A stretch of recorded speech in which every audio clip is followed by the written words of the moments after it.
parfait. Donc, on commence aujourd'hui, on va parler donc des Ahmadiyya. Et c'est David qui va nous les présenter. Vous l'avez vu tout à l'heure un petit peu là, dans la galerie des tableaux, des portraits. Et il est représentant de la Lahore Ahmadiyya en France. Donc, c'est un groupe spécifique au sein de ce mouvement des Ahmadiyya dont il va nous parler. Et le plan donc on va aborder ce soir, enfin les sujets abordés. D'abord, ce que je trouve presque plus intéressant même que de nous parler de l'histoire des Ahmadiyya, c'est l'itinéraire personnel de David, comment il les a connus. Ensuite, l'histoire des Ahmadiyya. Puis, évidemment, il nous présentera le fondateur, Mirza Ghulam Ahmad, qui a donné donc son nom au mouvement. Et ensuite, il nous parlera des différences entre les théologies, entre les deux groupes, grands groupes Ahmadiyya, et puis également les différences, les divergences, minimes ou pas, avec l'islam sunnite et l'islam chiite. Et puis, il nous parlera des pratiques religieuses spécifiques ou non, nous dira quelques mots sur les membres et sur les problèmes actuels. Et donc, il nous a concocté un joli PowerPoint. David, Oui. c'est vous qui montrerez le PowerPoint ou vous voulez que ce soit moi qui le fasse? Oh, vous pouvez le faire si vous voulez. D'accord. Je le ferai, mais je ne le montrerai pas tout le temps. J'arrêterai de partager de temps en temps. Hein, d'accord. Très bien. Alors, pour vous présenter, je dois dire que je vous ai connu grâce à ce merveilleux programme du master, puisque ça m'a permis de rencontrer des étudiants tout à fait impressionnants. Et vous aviez candidaté il y a maintenant 2 ans, hein, si je me 2 ans. souviens bien. Et vous faites partie de tous ces gens qui sont en reprise d'études hein, et que le programme du master attire pour des raisons plus souvent tout à fait personnelles, sans penser à une carrière future, mais par intérêt personnel. Et donc, je me souviens avoir lu dans votre candidature, hein, dans votre lettre, que vous faisiez partie des Ahmadiyya. Et il se trouve que juste à ce moment-là, moi, j'avais découvert le groupe, enfin, je connaissais le nom, mais je ne savais pas du tout qui les Ahmadiyya étaient exactement. Mais mes amis sociologues, il y a Chris Vonk qui tout à l'heure a essayé de se connecter, et Régis de Riquebourg, qui voulaient qu'on organise un colloque sur eux à Anvers. Et donc, on m'avait demandé, moi en général, je fais des traductions en anglais, on m'avait demandé d'essayer de trouver des spécialistes universitaires. Ça a été très dur parce que la plupart des gens qui sont même, qui se revendiquent, si vous voulez, des chercheurs sur les Ahmadiyya, sont membres et n'ont pas toujours la distance scientifique qu'on exige pour ce type de colloque, puisque je les avais intitulés, quand on a commencé à les organiser, tel groupe religieux dans une perspective universitaire. Donc, on a fini par trouver des véritables spécialistes et c'était juste au moment où on échangeait, vous et moi. Et le colloque s'est déroulé à l'automne 2019 et la publication est sortie, je crois, déjà. Voilà. Alors, ma première question, comme je sais que vous avez exploré plusieurs religions de l'intérieur, hein, avant de découvrir les Ahmadiyya en Asie, est-ce que vous pouvez nous expliquer un petit peu comment ça s'est passé? Et puis aussi, est-ce que vous pouvez nous dire comment se fait-il hein, que vous soyez le représentant d'une des branches, donc de la branche dite de Lahore, la ville hein, au Pakistan, si je ne me trompe pas. Voilà, donc je vous laisse la parole. Très bien. Alors, je m'appelle David Boussion, j'ai 50 ans et puis je suis né dans aucune religion. Voilà, ma famille n'a jamais été religieuse, n'a jamais été membre d'aucune confession particulière, même pas du tout d'ailleurs, puisque je n'ai même pas été baptisé. C'est vers l'âge de 10 ans que j'ai découvert une Bible et que j'ai commencé un petit peu à m'intéresser à tout cela. Alors, ça m'a mené de fil en aiguille à me convertir à l'âge de 11 ans au catholicisme par un baptême. Puis, comme je pratiquais les arts martiaux à côté, vers l'âge de 14 ans, quand je commençais un peu à prendre de la distance avec l'Église, et puis un peu par rébellion, parce qu'à l'adolescence, c'est un peu comme ça, je me suis tourné vers tout ce qui était religion et philosophie d'Asie, et je suis entré en contact, en correspondance écrite, avec un moine zen polonais qui vivait au temple de la Gendronnière. Pardon, au temple de quoi? De la Gendronnière. D'accord. Ah oui, oui, oui, le temple bouddhiste, d'accord. Voilà, tout à fait. Et donc, on a longtemps correspondu, il était pratiquant de kendo, d'aikijutsu aussi, et puis, de fil en aiguille, voilà, je me suis intéressé au bouddhisme. Du bouddhisme, ce qui m'avait un petit peu, même beaucoup dérangé, c'était l'absence de notion de Dieu dedans, et j'y trouvais pas mon compte.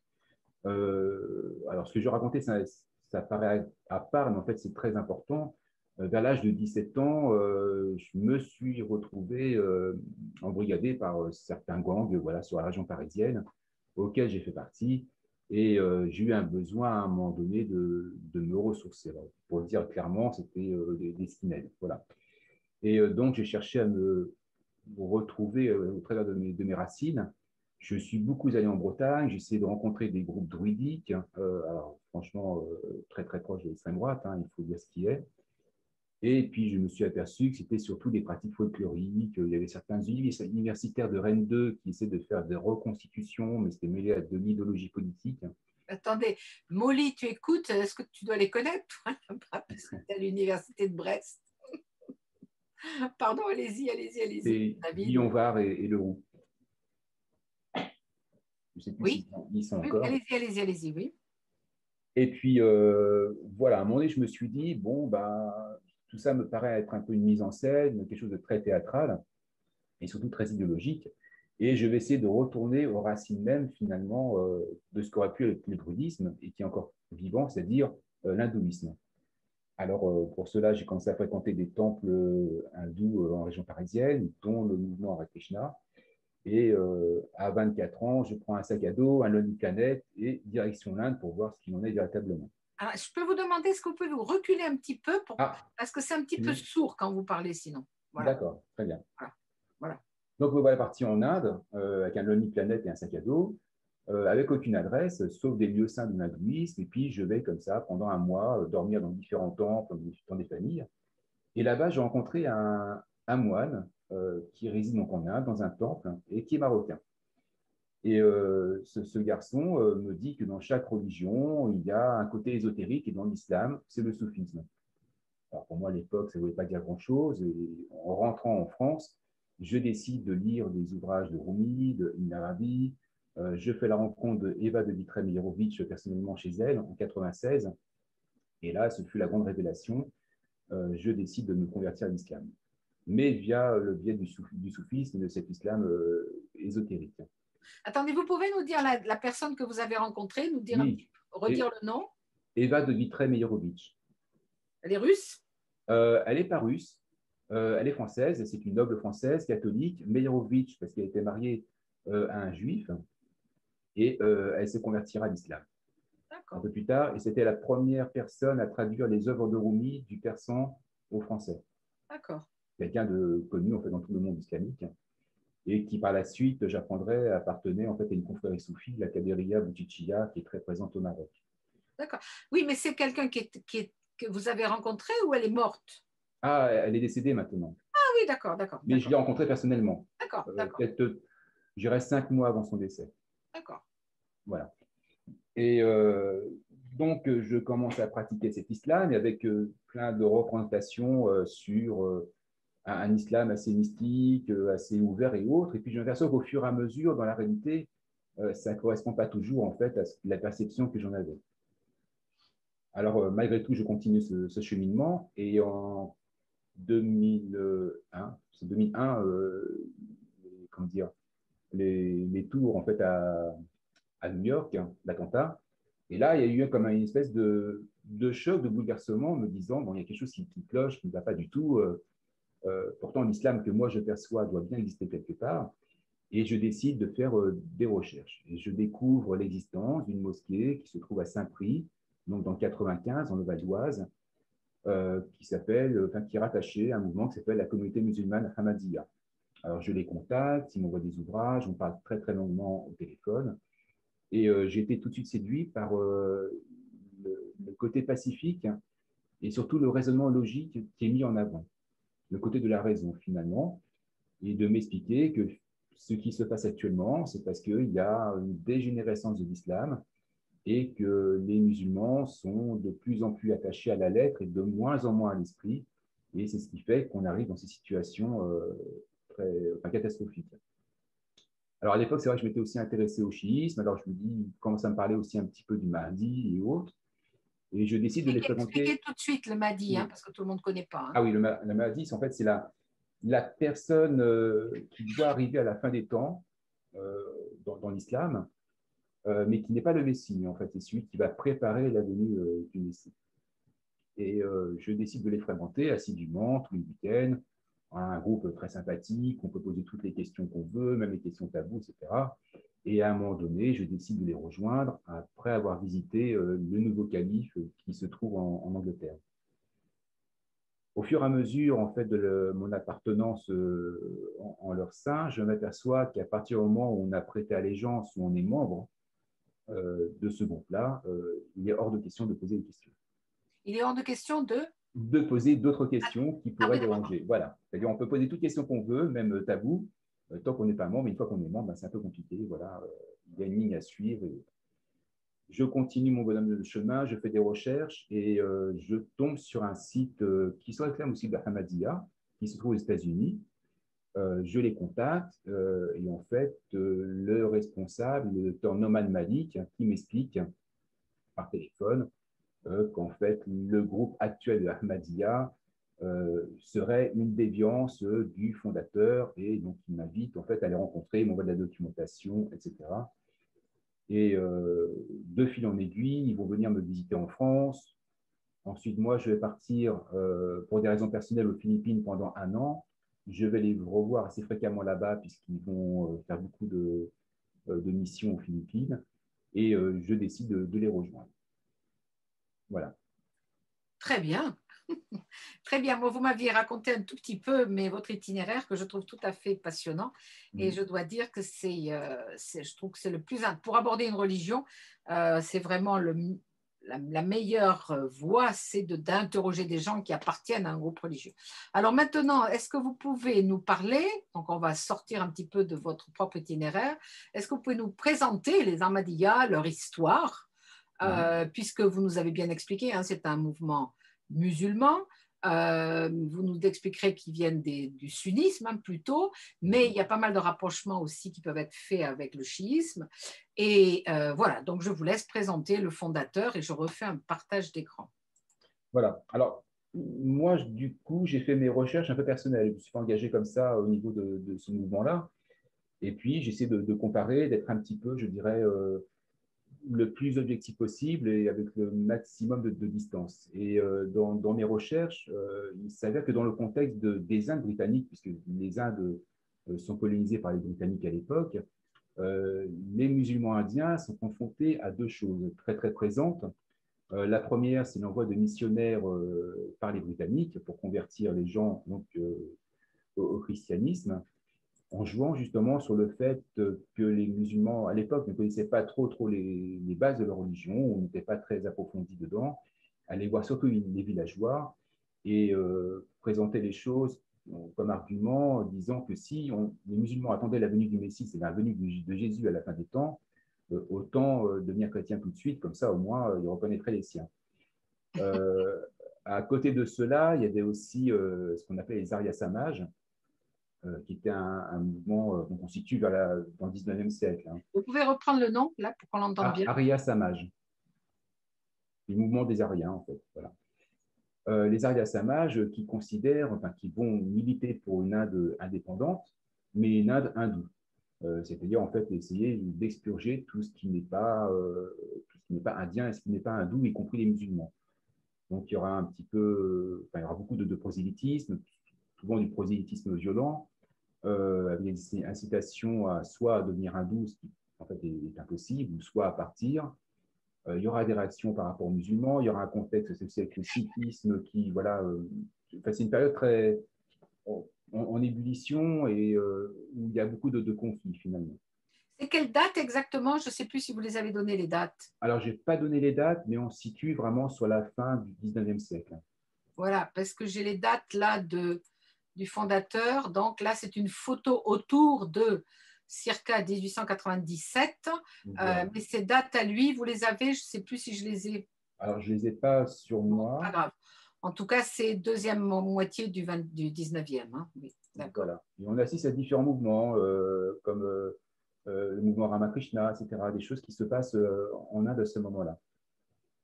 Et donc, Mirza Ghulam Ahmad, c'est quelqu'un qui est de descendance moghole, donc, dont la famille vient de Perse, et qui en fait est un fonctionnaire.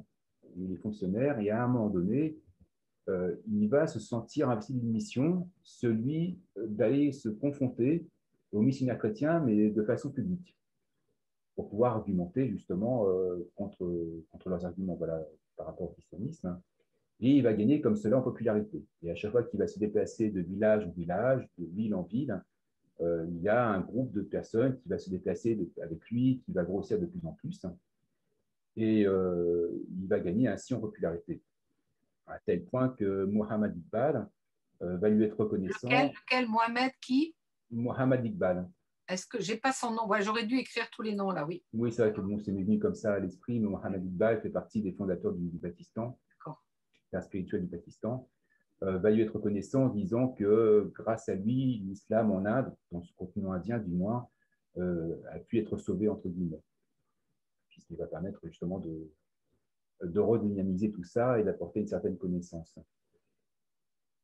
Là où les choses vont changer, c'est qu'il va commencer à dire qu'il aurait des révélations, se basant sur le fait qu'il y a la révélation coranique, donc, qui est attribuée à chaque prophète, enfin, la révélation qui est attribuée à chaque prophète, dont la dernière est la révélation coranique, et celle-là, après le dernier prophète, il n'y en aura pas d'autre, se basant sur certains dires du prophète, disant que les révélations peuvent quand même continuer à venir de manière infime, par inspiration ou par les rêves.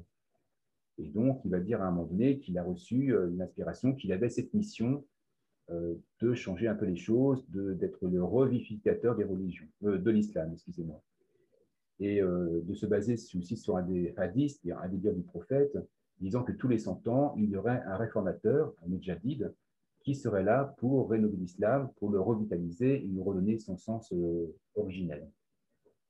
Alors, certes, il va s'attribuer ce titre-là, il va être reconnu par certains savants musulmans comme d'autres, d'autres vont le contester, mais on s'aperçoit que dans l'histoire de l'islam, à chaque siècle, il n'y a jamais eu qu'une personne qui a été déclarée comme mujahid, c'est-à-dire comme réformateur, mais si on regarde, à peu près, il y a peut-être une petite dizaine à chaque fois de personnes qui vont se réclamer comme étant les rénovateurs ou les réformateurs.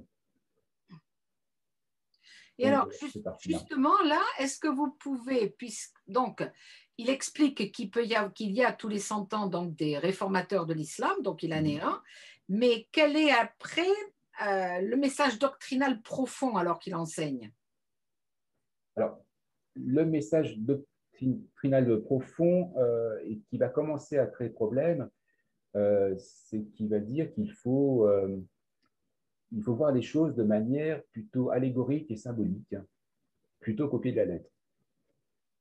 Par exemple, quand il va parler de la venue du Mahdi puis du Messie, où il est dit que le Mahdi viendra briser la croix, tuer le porc, etc., où il va dire briser la croix, c'est-à-dire détruire, entre guillemets, les arguments du christianisme, et par rapport au porc, tuer le porc, c'est tuer finalement les mauvaises habitudes, les mauvais penchants en soi.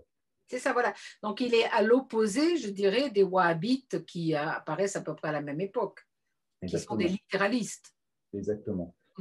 À ce propos-là, il va y avoir aussi une autre notion qui va mettre en avant, c'est celle du djihad, donc de la guerre sainte. Alors, le djihad, en fait, ça signifie un effort sur soi-même. Donc, développer des théories qui sont très, très proches du soufisme, et puis on s'aperçoit que dans son enfance, il a eu des indicateurs qui sont un peu mystérieux, on ne sait pas trop, mais qui seraient peut-être Naqshbandi. Enfin, il y a des choses comme ça. Il faut que vous nous disiez qui c'est Naqshbandi. Alors, la Naqshbandiya, c'est une confrérie soufie qui se trouve, qui est née en Perse, et qui a la particularité d'être la seule confrérie soufie dont le fondateur, après le prophète de l'islam, bien entendu, est Abu Bakr. Généralement, toutes les confréries soufis ont comme fondateur Ali. Et là, ça va être la seule. Donc, il faut expliquer, parce que tout le monde ne sait pas. Ali, c'est le gendre du prophète et Abu Bakr, c'est des califes. Donc, voilà, tout à fait. Donc, c'est une confrérie, je dirais, extrêmement sunnite qui reprend beaucoup des thématiques, d'ailleurs, des chiites, mais avec une vision sunnite. Et, dans ma compréhension des choses, c'est un peu comme un contrepoids, finalement, au chiisme. Ouais, mais alors, en 2 mots, la différence avec le chiisme, c'est la transmission du pouvoir par les membres des descendants directs du prophète. Alors que dans le sunnisme, le pouvoir n'est pas entre leurs mains du tout, mais aux mains des califes. Tout à fait. Alors, c'est vrai que dans les chiites, ça dépend de quel type de chiisme, si c'est Dieu des 6 mains ou si c'est Septisémain, etc. avec une notion où le 12e imam, par exemple, pour les chiites, ça va être l'imam qui va être caché, qui est actuellement vivant. Pour les Ismaéliens, ça peut être un descendant du 7e imam, par exemple, pour une des branches qu'on a plus connue, celle de Aga Khan. Voilà, c'est la grande différence. D'accord.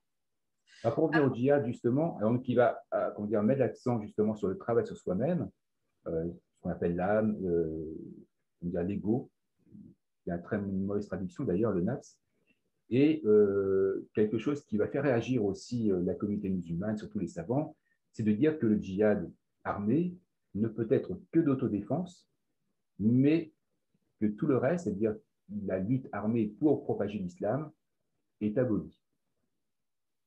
Et il va dire que c'est la plume qui doit remplacer l'épée.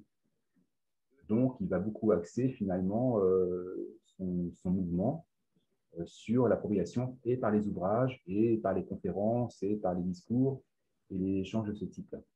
Et condamner toute forme de violence. D'accord. Et alors, c'est un mouvement, et ça aussi c'est intéressant parce que ça nous permet de poursuivre ce qu'on a déjà vu sur le millénarisme, mais les Ahmadiyya sont un mouvement très millénariste, avec justement tout le script de la fin des temps, le retour de Jésus, annoncé par le Mahdi, etc. Est-ce que vous pouvez nous expliquer tout ça? Oui. Alors, il y a quelque chose assez marrant quand on regarde bien. Alors, on resitue le contexte, donc les Britanniques occupent les Indes. Ils veulent christianiser une partie de la population, voire une grande majorité de la population, surtout les musulmans. Et Mirza Ghulam Ahmad, donc le fondateur, va avoir une vision d'un rêve qu'en fait Jésus ne serait pas mort sur la croix, mais qu'il aurait fait un malaise par rapport justement à la crucifixion, de dire que, comme argument, que les tibias de Jésus n'ont pas été brisés contrairement aux deux personnes qui étaient à côté de lui, et que son corps a été racheté donc par Joseph d'Arimathie, qui pour lui était un Essénien et qui avait des connaissances au niveau des herbes, voilà, et donc il va le conserver pendant 3 jours. Et au bout de 3 jours, Jésus le récupère, il prend Marie-Madeleine et direction l'Est, et il se retrouve en Inde, où ils font une famille et il vit centenaire. Alors, ouais, d'accord. Mais il y en a qui disent qu'il est parti à l'ouest, mais bon. Voilà, d'autres qui disent, voilà, exactement. Et donc, il arrive au Cachemire, il meurt. Et, non, mais il meurt. Il a 100 ans quand il meurt. Oui, voilà. Mais il meurt de mort naturelle. Voilà, mais c'est au bout de... Voilà, d'accord. Voilà. Et c'est une façon de dire, à mon avis, de dire, en fait, vous voulez nous apporter le christianisme, alors qu'en fait, finalement, Jésus est limite indien, quoi. Voilà. C'est nous qui l'avons, et nous n'avons pas de leçons à recevoir de votre part. Alors, je fais justement la photo parce que vous nous avez montré là. Alors, ça, c'est la tombe du fondateur, de Mirza Ahmad. Mais ici, c'est la tombe de Jésus au Cachemire. Exactement. Exactement. Alors, vous y êtes allé? Non, je n'y suis pas allé parce que le Cachemire, c'est un peu compliqué. C'est une région qui est toujours sous tension. Mais c'était avant déjà la proclamation de Hazrat Mirza Ghulam Ahmad par rapport à la tombe de Jésus. C'était un lieu qui était visité en parlant d'un saint qui s'appellerait, on fait l'équivalent, ce serait presque Jésus, fils de Joseph, quelque chose comme ça. D'accord, d'accord. Et ça ressemble à quoi? Vous avez vu des photos de dedans? Alors, il y a des photos qui existent, mais bon, je ne les ai pas mises, il est vrai. D'accord, mais ça existe. Alors, c'est quoi? C'est un tombeau?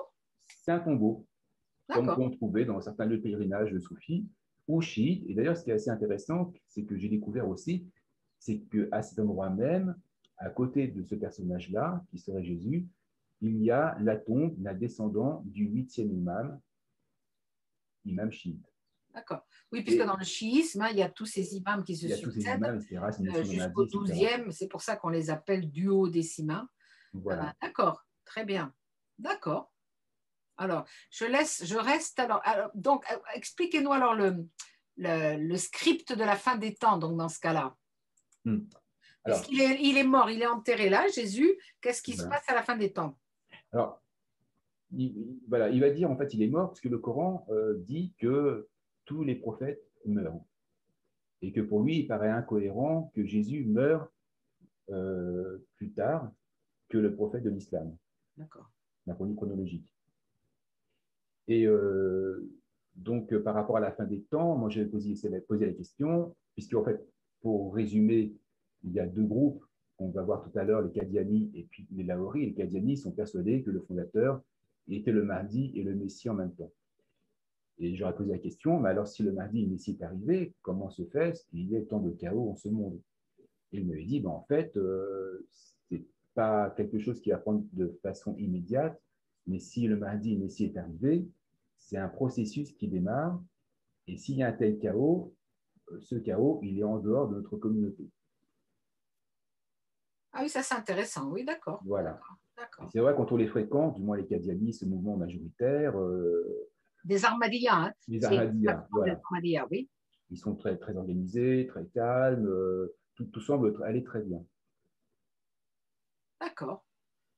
Et alors, donc, est-ce que vous avez une idée, là, un petit peu, sur la création de cette doctrine Ahmadi? Parce que je sais que vous en avez parlé un petit peu dans un livre par un certain Jean-Marc Ara-Tanguy, c'est ça? Est-ce que vous pouvez nous développer ce que vous avez expliqué là-dedans?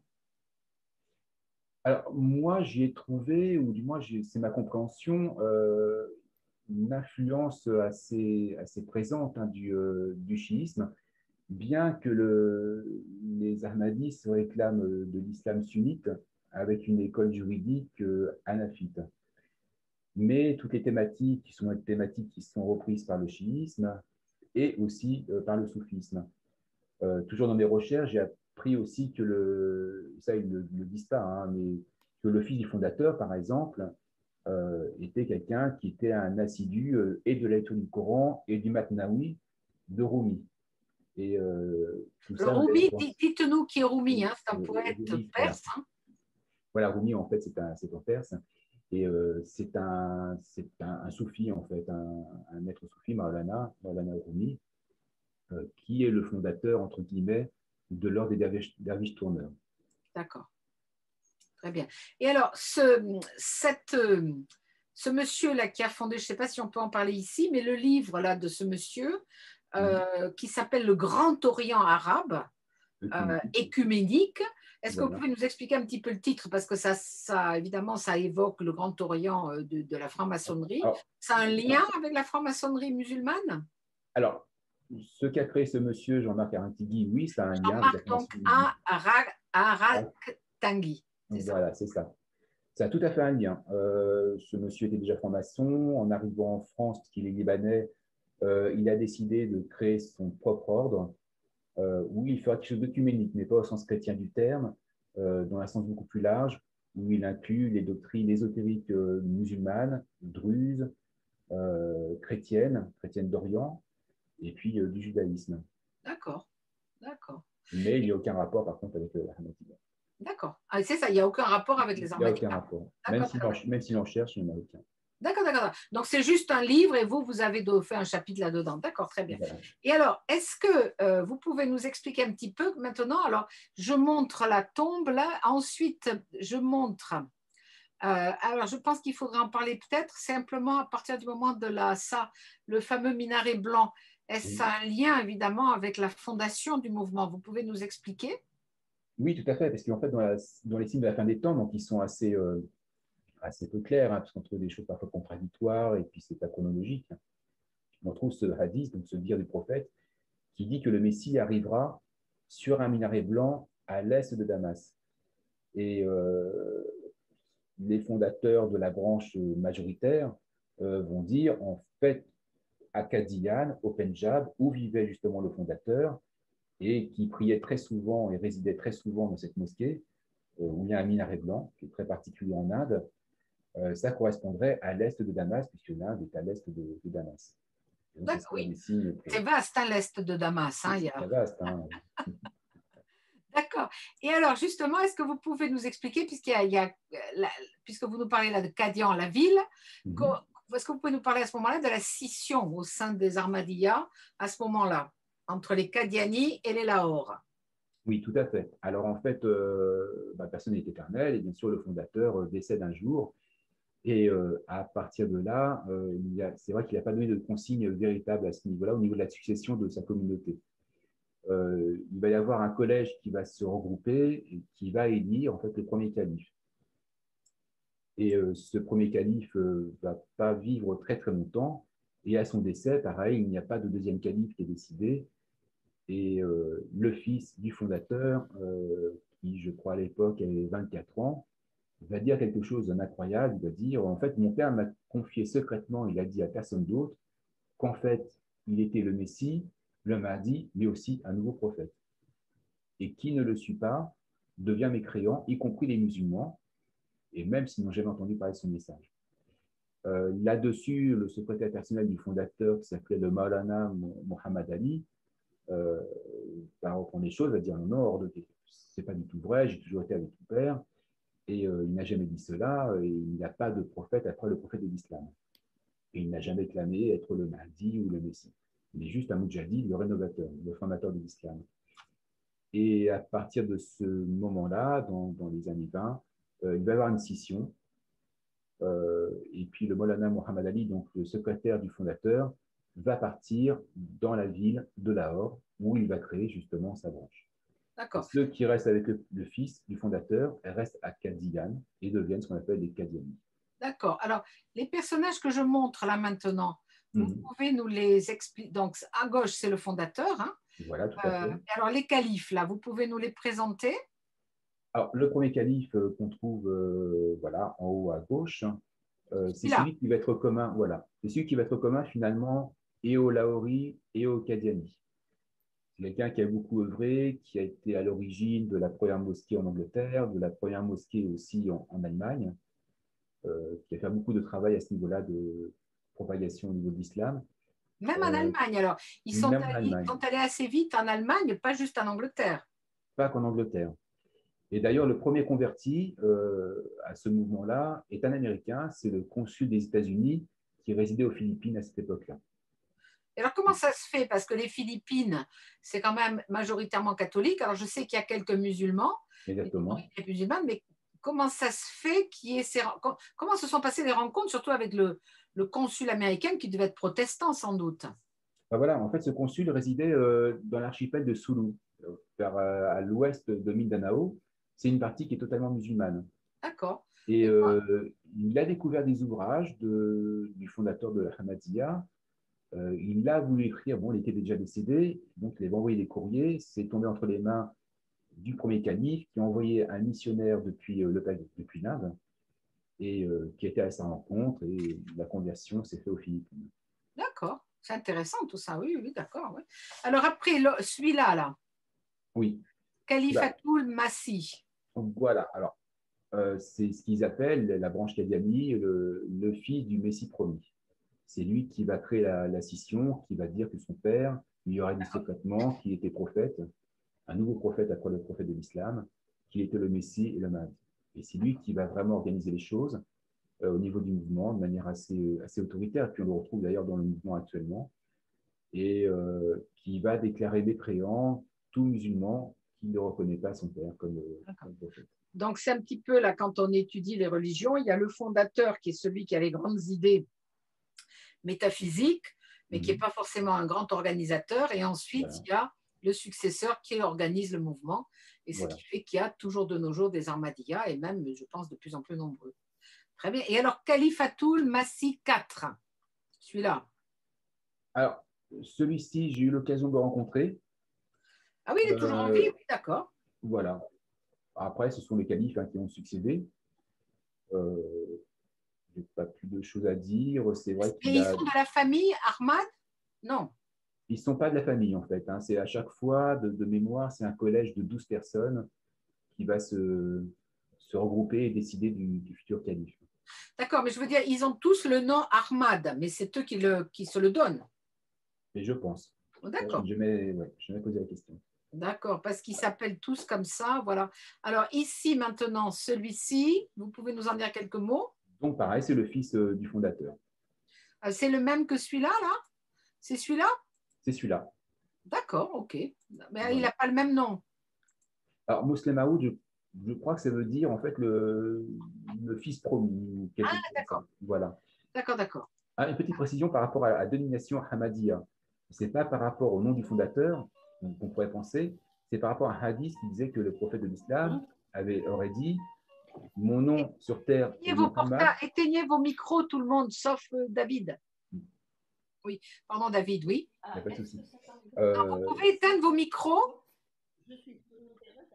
Alors attendez, ça c'est Suzy Duruti qui ne sait pas éteindre son micro. C'est bon, allez-y, continuez David. Oui, voilà. Donc le nom ne vient pas justement du nom du fondateur, Hamad Hamadiya, mais qui vient d'un hadith, d'un du prophète qui aurait dit que son nom du prophète sur terre est Muhammad, mais son nom dans les cieux est Hamad. D'accord. Donc en fait, il y a cette filiation entre le moment où le prophète Muhammad était celui qui instaurait les choses sur terre de manière beaucoup plus matérielle, on va dire, et Hamadiya, donc le nom de Hamad, c'est celui qui vient revivifier l'islam, mais avec des aspects beaucoup plus spirituels. D'accord. C'est pour ça qu'ils prennent tous le même nom. D'accord. Alors, et celui-ci? Alors, celui-ci, c'est le secrétaire personnel, justement, du fondateur. C'est celui qui va partir à Lahore et qui va fonder, justement… Et Lahore, d'accord. Les Lahore. Alors, et là, d'accord, voilà. Donc, les fondateurs. Il y a tout ce petit groupe qui va partir et qui va surtout prendre comme principe de ne pas suivre une autorité. Puisqu'apparemment, donc, le fondateur aurait toujours dit de ne pas suivre aveuglément une autorité, mais de faire en fait un effort sur soi-même pour essayer de comprendre les choses par soi-même. Oui, ça fait très soufi, ça, effectivement, comme principe. Alors, ensuite, je pense que ça serait… les images que j'ai ensuite sont plutôt des images contemporaines, sauf ce personnage ici. Vous pouvez nous en… Ah, voilà, vous en avez parlé, hein, c'est celui-là, d'accord. Le premier. Alors, celui-ci… Alors, ça, c'est le premier amir. Alors, là, ce qui va se passer, c'est que la branche majoritaire, la branche Qadiani, va élire des califes, auxquels, en fait, tout membre de l'Ahmadiyya Qadiani doit obéir quoi qu'il arrive. Et en cela, on trouve un petit peu aussi la comparaison avec certaines confréries, enfin, les confréries soufis, où il y a une obéissance au shir, quoi qu'ils disent. Donc, Moulana Mohammad Ali part à Lahore, va fonder les Lahoris, et ils vont plus fonctionner sur un modèle démocratique et élire ce qu'ils appellent un amir. Ce n'est pas une autorité religieuse, c'est quelqu'un qui va donner des conseils sur l'organisation. D'accord. Mais en aucun cas qui va être un conseiller spirituel. D'accord. Et ce personnage ici, parce que vous m'avez dit, on avait organisé les photos comme ça, lui, c'est l'actuel amir. L'actuel, tout à fait. D'accord. Et ensuite, ici, ce monsieur… Alors là, parfait. Donc, est-ce que vous pouvez nous parler maintenant un petit peu du mode de fonctionnement des deux branches? Oui. Alors, et je montrerai des mosquées ensuite. Hein. Voilà. Alors, ce qui caractérise justement les deux branches, ce qui est en commun, c'est la notion de baya, c'est-à-dire la notion d'allégeance, et qu'on retrouve aussi dans le soufisme. Quand on veut intégrer une confrérie soufie, on prête allégeance au shir et on prête allégeance aussi à la confrérie. Voilà, ce qui fait qu'on devient membre et qu'on doit obéissance finalement à tout ce que va dire le shir. Et en cela, Ahmadiyya ne va pas s'en différencier. C'est-à-dire, en fait, quand on veut devenir membre, il faut faire une déclaration d'allégeance. Voilà. Au niveau… Alors, quelle est la déclaration d'allégeance? La déclaration d'allégeance va déjà commencer à reprendre ce qu'on appelle le kalima ou le shahada. D'accord, la shahada, Dieu que Dieu, que Mohammed est son prophète. Et en fonction justement des groupes, le premier groupe majoritaire de dire que le fondateur est le Messie promis, le Mahdi, on doit obéissance au calife, qu'il faut payer un certain impôt aussi, puisqu'il y a un impôt aussi annuel à payer. Zakat, oui, c'est ça, oui. C'est bien plus que la zakat. Ça, c'est l'aumône, c'est autre chose encore. C'est autre chose, voilà, qui permet de financer l'organisation du mouvement. D'accord. Alors que le deuxième mouvement, lui, par contre, va insister sur les devoirs spirituels et religieux de la personne. Chez les Lahore, donc. Chez les Lahore. D'accord. Mais alors, puisque là, est-ce que les rituels, donc les fameux piliers de l'islam et puis les rituels, le type de prière, le hajj, on en a déjà parlé, est-ce que ce sont les mêmes chez les Lahore que chez les Qadiani? Je crois qu'il y a une différence, et au niveau du hajj notamment. Et est-ce qu'il y a des divergences aussi avec ceux des autres, disons, des musulmans majoritaires, les sunnites? Oui, tout à fait. Alors, au niveau des 5 piliers de l'islam, donc, qui sont présents comme chez les autres musulmans, notamment sunnites, et comme j'ai dit tout à l'heure, en fait, ça va être du sunnisme de rite hanafite, hein, qui est majoritaire en Inde. Donc, on va retrouver exactement les mêmes choses. Au niveau du Hajj, ça pourrait être la même chose pour les Qadianis, sauf qu'ils sont interdits de pèlerinage. Voilà, vous pouvez expliquer pourquoi? Voilà, parce qu'en fait, il y a eu un décret quand il y a un président du Pakistan, puis ensuite un Premier ministre, le général Zia-ul-Haq, qui a décrété les Ahmadis comme des hérétiques, leur interdisant le droit de prier, le droit de porter un Coran, l'interdiction de faire l'appel à la prière, l'interdiction de se réclamer comme musulman, et sous peine de mort. Et alors, c'est à quelle époque à peu près? Dans les années 50? Dans les années 50 à peu près. D'accord. Et c'est pour ça qu'on les retrouve tant en Occident, alors? Les... Ahmadiyya. En Occident, on en trouve beaucoup. Oui, oui. En On en trouve Angleterre, beaucoup il en y en a Occident. Oui, énormément. parce que du coup, oui, voilà, ils ont migré. Alors, c'était surtout en direction des Qadianis, à cause justement de la déclaration qu'il y aurait un prophète après le prophète de l'islam, mais ce n'a pas été en direction des Lahoris, D'accord. qui sont considérés comme musulmans, qui n'ont pas de faire le pèlerinage. Et les Lahoris ont de très bonnes relations avec Al-Azhar, avec les autorités Expliquez islamiques un de petit peu ce que Jordanie. c'est Al-Azhar. Hein. Il faut dire ce que c'est Al-Azhar. Voilà, c'est une université en fait au Caire, qui est très célèbre dans le monde musulman sunnite. Oui, D'ailleurs, la plupart de leurs ouvrages ont les certificats d'approbation de Al-Azhar, d'accord. Donc, c'est vraiment quand même deux branches bien séparés, très divergentes, hein, très puisqu'il y en a divergents. une qui est Voilà. considérée comme hérétique et l'autre comme parfaitement orthodoxe. Quoi. Oui, d'accord. Exactement. Et même dans la façon d'aborder les choses, puisque les Qadianis vont fonctionner un petit peu d'une façon très confrérique, hein. On reste entre nous, on se marie entre nous. Il y a une obéissance totale au calife, une obéissance totale à l'amir qui est représentant du calife au niveau national, Attendez, répétez là, une obéissance à au calife, et puis l'obéissance à l'amir qui est le représentant du l'émir, calife d'accord, oui. au niveau de chaque pays. Alors que chez les Lahoris, ça va être totalement différent, puisqu'il y a une interdiction d'obéir à une autorité religieuse. Chacun doit se faire son opinion par soi-même, tout en restant dans l'islam. L'utilisation de la raison. Et en cela, ça pourrait faire penser parfois, je dirais, au protestantisme. Il y a un désir de retour aux fondamentaux de l'islam et d'appropriation des textes par D'accord. soi-même et non par une autorité. D'accord, et ça c'est très intéressant, oui. Mais alors, justement, est-ce que vous avez la même devise? Parce que, bon, on en parlera peut-être tout à l'heure, mais c'est vrai que le groupe Kadiani, ils ont des représentants en France particulièrement actifs et ils promènent partout la bannière, hein, amour pour tous, haine pour personne. Voilà, ouais, tout à fait. Alors, c'est quelque chose qui est apparu en fait avec l'attentat de 2001. Ah, c'est à partir à ce moment-là? Oui, Et de ce d'accord. moment-là, tout à fait, où ils l'ont promené un peu partout, voilà, à chaque fois. Et chez les Laori, par contre, il n'y a pas cette devise. On peut retrouver une devise qui se trouve surtout en Angleterre, qui est Allah with us. Allah est avec nous, D'accord. mais pas plus que cela. D'accord, d'accord, d'accord, d'accord, d'accord. Alors justement, quel est le rapport entre ces mouvements Ahmadiyya? Bon, vous nous avez expliqué un petit peu, puisqu'il y en a qui sont considérés comme hérétiques, Mhm. mais quels sont aussi au niveau du concept de prophète? Est-ce qu'il y a vraiment beaucoup de différences? Oui, Oui, ben, pour les Qadianis, oui, puisque en fait, pour eux, la prophétie n'est pas terminée. d'accord, La prophétie n'est pas terminée. Alors que chez les Laori, c'est terminé. Alors par contre, c'est vrai que je peux rebondir aussi là-dessus.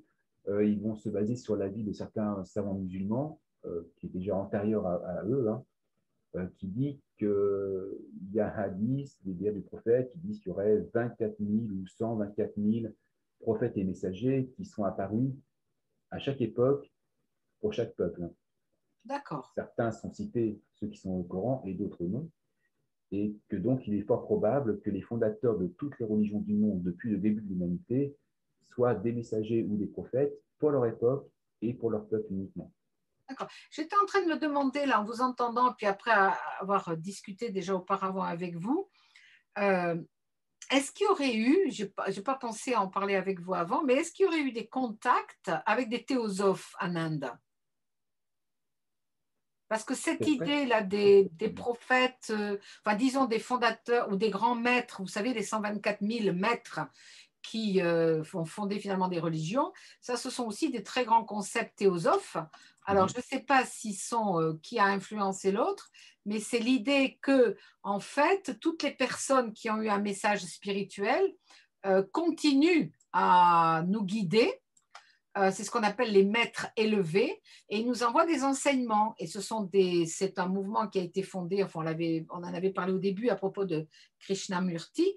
Ça a été fondé par une Russe, mais qui avait voyagé en Inde, au Tibet, qui avait rencontré beaucoup de sages à la fin du 19e. Donc, je me suis demandé s'il n'y avait pas eu. Alors, elle n'a pas pu rencontrer évidemment les Ahmadiyya parce qu'elle avait déjà fondé son mouvement avant que le Ahmadiyya commence.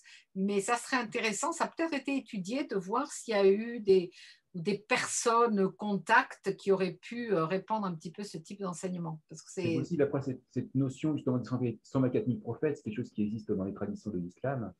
Oui, mais je pense que peut-être que Blavatsky l'a emprunté là. Hein, oui, oui. C'est possible. Alors, par contre, ce qui va être intéressant, c'est qu'ils vont dire, les Ahmadis, finalement, puisque tous les peuples qui ont une religion ont eu un prophète ou un messager, on peut les considérer comme des halal kitab, des gens du livre, des gens qui ont une révélation.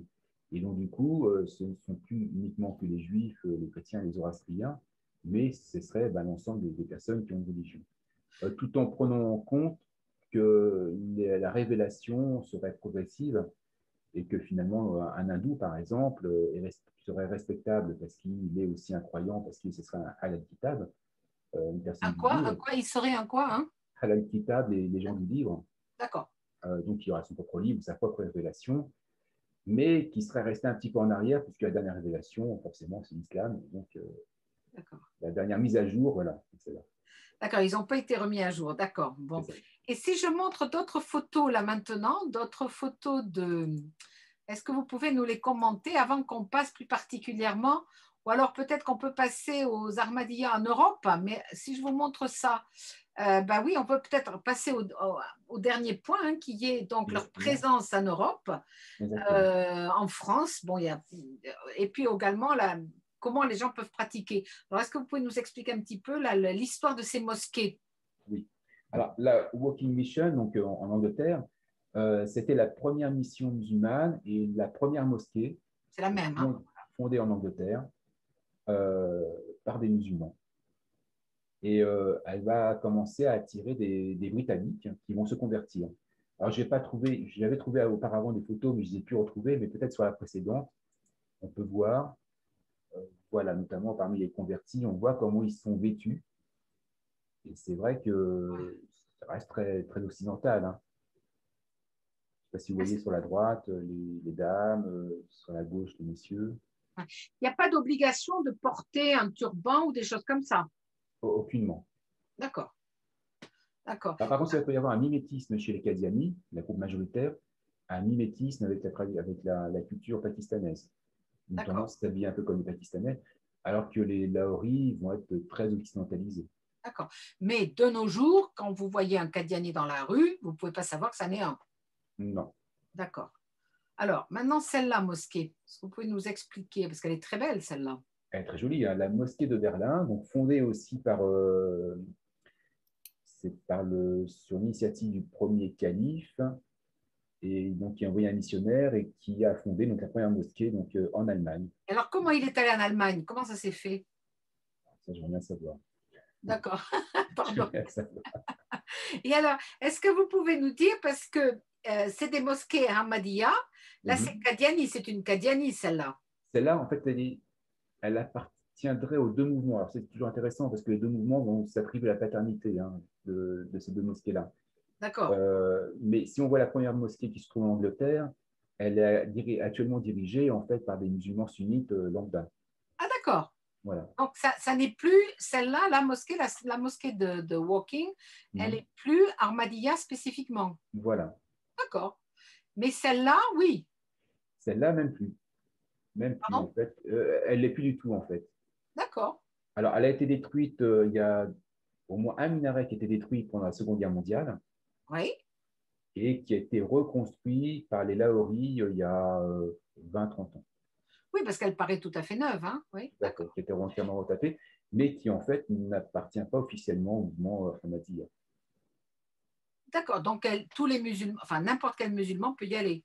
Voilà. Alors, D'accord, c'est la grande particularité entre les Lahoris et les Qadianis. Les Qadianis, ce sont des mosquées Qadianis. Pour les Qadianis, même si les autres musulmans peuvent y aller, mais les Qadianis ne vont pas aller dans d'autres mosquées. Ils considèrent que finalement, ce sont des musulmans, encore une fois, pour utiliser un terme technologique, n'ont pas une mise à jour. Donc, d'accord, ça sert à rien d'aller chez eux.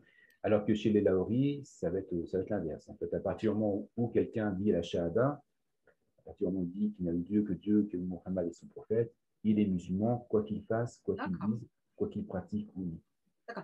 Mais est-ce qu'il y a une différence dans l'agencement interne de la mosquée entre celles des Qadiani et celles des Lahouri? Non, aucune. D'accord. Vraiment aucune. Mais alors, si on vous interdit l'entrée, il y a quelqu'un qui filtre ou c'est simplement vous-même qui savez que vous ne devez pas y aller? Par rapport Oui, au Qadiani. au Qadiani, en fait, la mosquée va être ouverte en fait, à tout le monde, mais il y aura quand même toujours une très grande méfiance. D'accord. Donc, il faut montrer patte blanche, Donc, quoi. la patte blanche, des gens qui vont vous approcher, vous parler, etc. Puis, alors, les Qadiani aussi, je pense, c'est par rapport à ce qu'ils vivent aussi, hein, ont toujours des gardes du corps en fait dans les mosquées. Oui, oui, parce qu'ils sont vraiment persécutés physiquement, hein. Oui, oui, Voilà, ils ont d'accord. une branche de garde du corps et de protection. D'accord. Alors, je passe aux photos suivantes parce qu'on en a encore beaucoup à voir. Et Mhm. alors là, vous allez évidemment, tout le monde va vous reconnaître, hein, Voilà, voilà. voilà. Et vous pouvez nous dire alors qui est Samina Malik?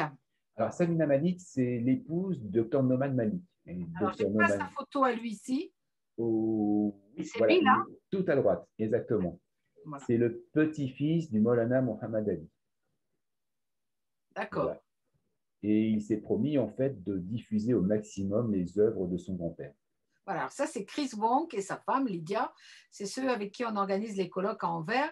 Ils dirigent une petite université des religions au sud d'Anvers, dans un quartier magnifique.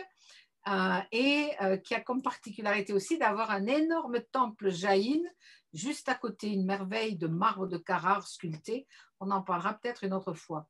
Alors, donc ça, c'est Madame Malik. Madame On Malik, la retrouve sur beaucoup de photos. Je pense qu'elle est très prosélyte, ou en tout cas elle qu'elle est très, explique très, tout. très prosélyte, exactement. C'est la directrice des traductions, D'accord. notamment Est-ce du que Coran. c'est à elle que j'ai parlé une fois, puisqu'une fois j'ai suivi un cours Oui, par Zoom un dimanche. C'était elle qui me parlait? c'est bien Non? possible. C'est bien D'accord. possible. Ouais. Parce qu'elle avait l'air de bien vous connaître et je crois que c'est elle. Hein. Ouais. Ça doit Ils être elle. habitent où? Ils habitent où? Dans l'Ohio, Oui, c'est ça, voilà, aux mais c'est elle. États-Unis, Oui, oui, tout à fait. c'est Alors, elle.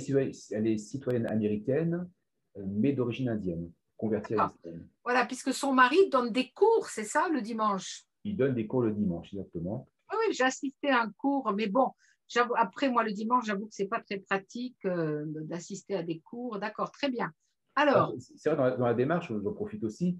Alors, c'est vrai que les Laoris ont une démarche totalement différente en termes de prosélytisme comparé aux Qadianis. Les Qadianis vont essayer de recruter le plus grand nombre possible parmi les musulmans, notamment, alors que les Laoris ne vont pas chercher à recruter, ils ne vont pas chercher à faire de membres.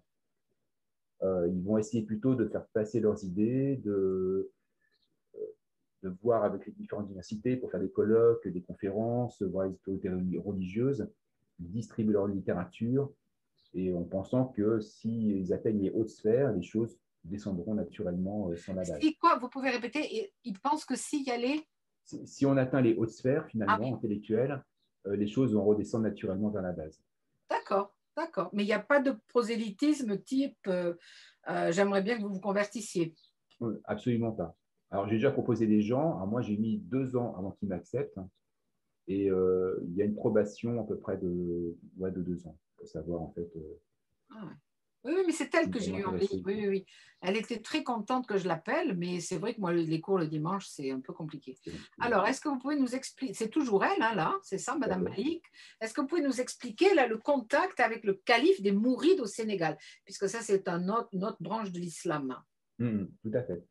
Alors, si le soufisme est fortement critiqué chez les Qadianis, il ne l'est pas chez les Lahoris. Ils pensent que chaque fondateur des confréries soufis étaient eux aussi des réformateurs, mais que, bien sûr, les soufis ont connu des dérives qui pratiquent des choses qui ne seraient plus du tout autorisées, etc. on retrouve toujours le même discours.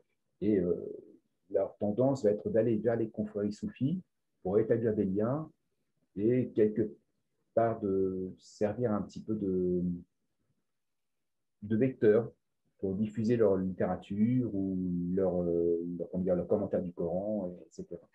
Ce qu'elle est en train d'offrir là, c'est les écrits du fondateur. Alors, ce sont les écrits, pas du fondateur, mais du Maulana Mohammad Ali. Alors, notamment, il y a un Coran qui est commenté, qui est très intéressant puisqu'il aborde des points de vue sociologiques, linguistiques et puis aussi historiques, hein, D'accord. et pas forcément que religieux. Et puis un autre ouvrage qui s'appelle La religion d'islam, qui est un gros volume qui explique un petit peu les principes de l'islam. Oui, je sais que le cours là, auquel j'ai assisté, on expliquait, alors je ne sais pas combien on était d'élèves, enfin, mais on ne devait pas être très nombreux, mais on nous a refait les principes de l'islam. Voilà, très bien. Alors, j'ai maintenant ici cette photo. Est-ce que vous pouvez… Ah ben là, oui, c'est Ouais, la même chose, c'est la c'est la même même chose chose, ce tout à jour-là. fait. Hein, voilà. Exactement. C'est le congrès que j'ai, pardon, excusez-moi, c'est le congrès où j'ai failli participer. Voilà, c'est notre petite salle et là, je reconnais bien les peintures hindoues. Très bien. Donc ça, c'est à Anvers. Hein, très bien. Voilà, tout à Alors, fait. c'est pas l'université d'Anvers, attention, hein, Ah, c'est d'accord. l'université des religions. Voilà, c'est pas tout à fait la même chose. Enfin, c'est pas tout à fait la même chose. Alors, maintenant, ici, vous pouvez nous expliquer. Enfin, ça correspond à ce que vous venez de dire, je suppose, c'est qu'elle est à un congrès aux Philippines, c'est ça? Exactement. Alors, vraiment, leur objectif, c'est de contacter les universitaires. D'accord, Et oui, à oui, tout à partir fait. de là, d'essayer de faire des conférences pour, à leurs yeux, à leur sens, montrer un autre visage de l'islam et un islam qui serait beaucoup plus rationnel et beaucoup plus intellectuel. D'accord, L'objectif étant de séduire les intellectuels au maximum. d'accord. Oui, mais il y a quand même si c'est pas du prosélytisme intense, convertissez-vous, c'est quand même dans un but de convaincre les gens qu'ils ont la vérité. Ah, mais exactement. Oui, d'accord. Bon. Exactement.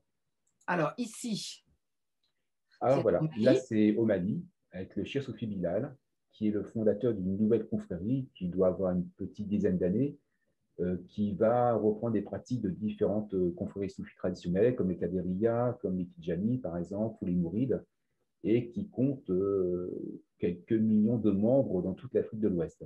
Quelques millions. Oui, quelques millions, c'est sur l'ensemble de l'Afrique de l'Ouest. Ils ont D'accord. 3 chaînes de télévision, enfin des radios qui sont très prosélytes, qui sont très proches du gouvernement malien aussi, qui sont très actifs dans la lutte contre les groupes djihadistes au Mali. Et on avait réussi, par mon intermédiaire, parce que je connaissais quelqu'un en Mali, à les mettre en contact avec Madame Malik et le docteur Noman, aussi Malik. Et donc, ils sont allés plusieurs fois là-bas, ils ont apprécié leurs ouvrages et ils distribuent notamment le Coran commenté par le Maulana Mohammad Ali. Alors ça, c'est intéressant parce que justement, cet enseignement-là, qui est à l'opposé justement d'un enseignement fondamentaliste et qui aboutit à des actes terroristes ces dernières années, donc ils sont quand même, c'est un peu dangereux pour eux, même pour le cher Soufi Bilal. Bah, excessivement. Hein. Alors, je ne peux plus même pas mettre la vidéo, mais ils ont été invités donc, à une cérémonie où il y a un stade entier qui a été réservé, où il y a des milliers de disciples hein, de ces confréries-là. Et il y a beaucoup d'hommes en armes, en fait, hein, qui sont là Pour les protéger. pour les protéger, parce qu'il y a un danger permanent, en fait. Ah oui, oui, c'est impressionnant, oui, d'accord. Et ils diffusent un de leurs ouvrages, qui est un petit livret, hein, qui s'appelle Le concept de djihad en islam. Donc eux, je suppose que les Maliens écrivent en français. Tout à fait. D'accord. Voilà. Mais Madame Malik, elle parle qu'anglais. Que Enfin, anglais et d'accord, puis ourdou. d'accord. Mais donc, entre eux, ils se comprennent, ils parlent anglais, je suppose, il y a un interprète. Oui, alors moi j'ai été invité au Sénégal pour faire interprète et une fois au Mali, ils avaient trouvé quelqu'un qui permettait justement de faire interprète à ce niveau-là. D'accord. Bon. Alors, ici, Alors, c'est c'est le même endroit. c'est le même endroit, toujours au Mali. Alors, je n'ai pas marqué l'endroit en question parce qu'il y a des choses que voilà, je ne peux pas dire. Hein. Et donc, cette confrérie qui est très très puissante leur a offert en fait un bâtiment. D'accord. Voilà, pour pouvoir justement stocker les Corans, stocker les livres, en faire un centre d'études qui n'est pas Hamadi, qui appartient à ce mouvement soufi, D'accord. mais qui diffuse et qui enseigne l'enseignement des ouvrages laoris. D'Armédi, d'accord. D'accord. C'est toujours le principe. Hein. Finalement, chez Laori, ce n'est pas de de créer des instituts ou des mosquées qui portent leur nom, mais d'encourager les gens à faire des choses, à reprendre l'enseignement et Ouais. Ça, à le c'est très diffuser. intéressant comme moyen de propagation parce que c'est en fait très postmoderne et actuel, hein. C'est-à-dire, en fait, c'est du réseautage, hein. Alors, évidemment, les missionnaires ont toujours fait du réseautage, mais bon, les missionnaires, enfin, les missionnaires traditionnellement de n'importe quel groupe religieux, ils vont quelque part, ils y restent 1 an, 2 ans pour convertir des gens. Tandis que là, c'est des liens sans arrêt qu'ils tissent avec tout un tas disons, d'autorités d'autres groupes religieux. C'est tout à fait intéressant comme système, hein. Alors, pour la petite histoire, j'ai appris il y a un mois, parce que j'ai une chaîne YouTube où je lis justement le Coran commenté par le Maulana Mohammed Ali. Sur le Et, YouTube, c'est ça? ouais, sur ma chaîne exactement. Et j'ai appris il y a un mois que ma chaîne YouTube était diffusée par les 3 télévisions Mali. Votre propre chaîne YouTube. Voilà. Apparemment, toutes les semaines, je passe à la télévision Mali. Je ne savais pas. Bon, la célébrité vous attend. C'est Très bien. malienne. Bon, Alors, ça fait suite en fait à un rêve qu'aurait eu le Maulana Mohammed Ali disant qu'un jour, son enseignement serait propagé en Afrique de l'Ouest. par un Français qui habite en Bretagne. Certainement, je crois que c'était ça l'histoire. Et là, alors ça, c'est en Russie. C'est en Russie, tout à fait. Alors parfois, ils ont tissé des liens que je trouve un peu maladroits. Euh, je leur en avais parlé, alors ils avaient essayé d'expliquer, de donner des raisons. Alors là, on voit, c'est un contact qui est pas récent hein, avec les autorités musulmanes de Russie, puisqu'ils en fait, ils ont alimenté les bibliothèques de Moscou, ils sont en relation avec les autorités musulmanes russes, et ils ont été invités par Ramzan Kadyrov, officiellement, Qui est qui? qui est le président de la Tchétchénie. Ah, de la Tchétchénie, d'accord. Voilà. Ils Oui, ont trouvé que c'était un homme charmant. Moi, oui. voilà. Enfin, bon, les Tchétchènes n'ont pas la réputation d'être tout à fait charmants. Ah oui, d'accord. Mais c'est pas Voilà, du tout le même islam, hein, quand même, hein. c'est pas le même. Hein, oui. Ils ont été invités en Albanie aussi, au Vietnam, euh, dans différents endroits. Après, ce sont des lieux, ou le Kyrgyzstan aussi, mais ce sont des lieux où ils sont allés peut-être 2, 3 fois, pas plus que cela, et ça a pas pris. D'accord. Ici. Alors ça, Alors, c'est aux États-Unis. Vous pouvez nous expliquer ça? voilà, donc ils ont une convention internationale chez les Lahore Ahmadiyya qui a lieu tous les ans aux États-Unis. Donc j'avais été invité, on voit qu'il n'y a pas excessivement de monde, c'est la branche minoritaire en fait. Alors c'est vous. Et Voilà. là, c'est dans la phase bouddhiste. Ben non, en fait, puisque c'est un représentant d'une branche du bouddhisme tibétain qui était de passage en Bretagne. Et j'avais été le visiter, on avait bu le thé ensemble, et puis voilà, je lui ai offert un courant quand même, parce que voilà, on avait changé les choses. Il m'a offert un mantra, enfin, voilà, c'était sympathique. Et voilà. Très bien. Alors là, maintenant, c'est vous aussi. Alors donc, c'est avec le docteur, sa femme, c'est ça? Non, c'est pas sa femme, hein. C'est Donc, ça, pas c'est sa M. femme, Norman Malik, vous. c'est Et alors moi. là, c'est ils viennent d'Afrique du Sud? Il vient d'Afrique du Sud. Voilà, communauté indienne d'Afrique du Sud. Très bien. Alors, c'est intéressant leur parcours. Je ne sais plus exactement leur nom, mais il s'est passé quelque chose dans les années 80. Il y a eu un procès en Afrique du Sud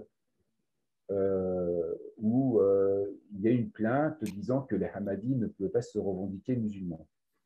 C'est passé au tribunal, il y a eu des débats pendant plusieurs années, et à la fin, le tribunal a énoncé que les Hamadis étaient musulmans et qu'on ne pouvait pas les considérer comme non musulmans. D'accord. D'accord. Alors ici,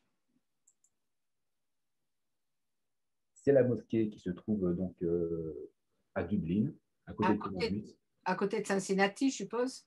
Voilà. Alors en fait, c'est le sous-sol du couple Malik. D'accord. Ah oui, d'accord. Donc du monsieur qui est ici, là. D'accord. Voilà, puis on voit derrière les différentes traductions qu'ils ont pu faire du Coran.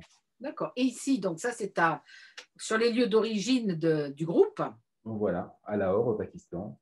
Par contre, je ne sais pas du tout si elle fonctionne, parce que vu le contexte, les gens ne font pas toujours la différence entre les Lahoris et les Qadianis. Oui, c'est ça. Enfin, c'est vraiment une persécution assez féroce, hein, oui.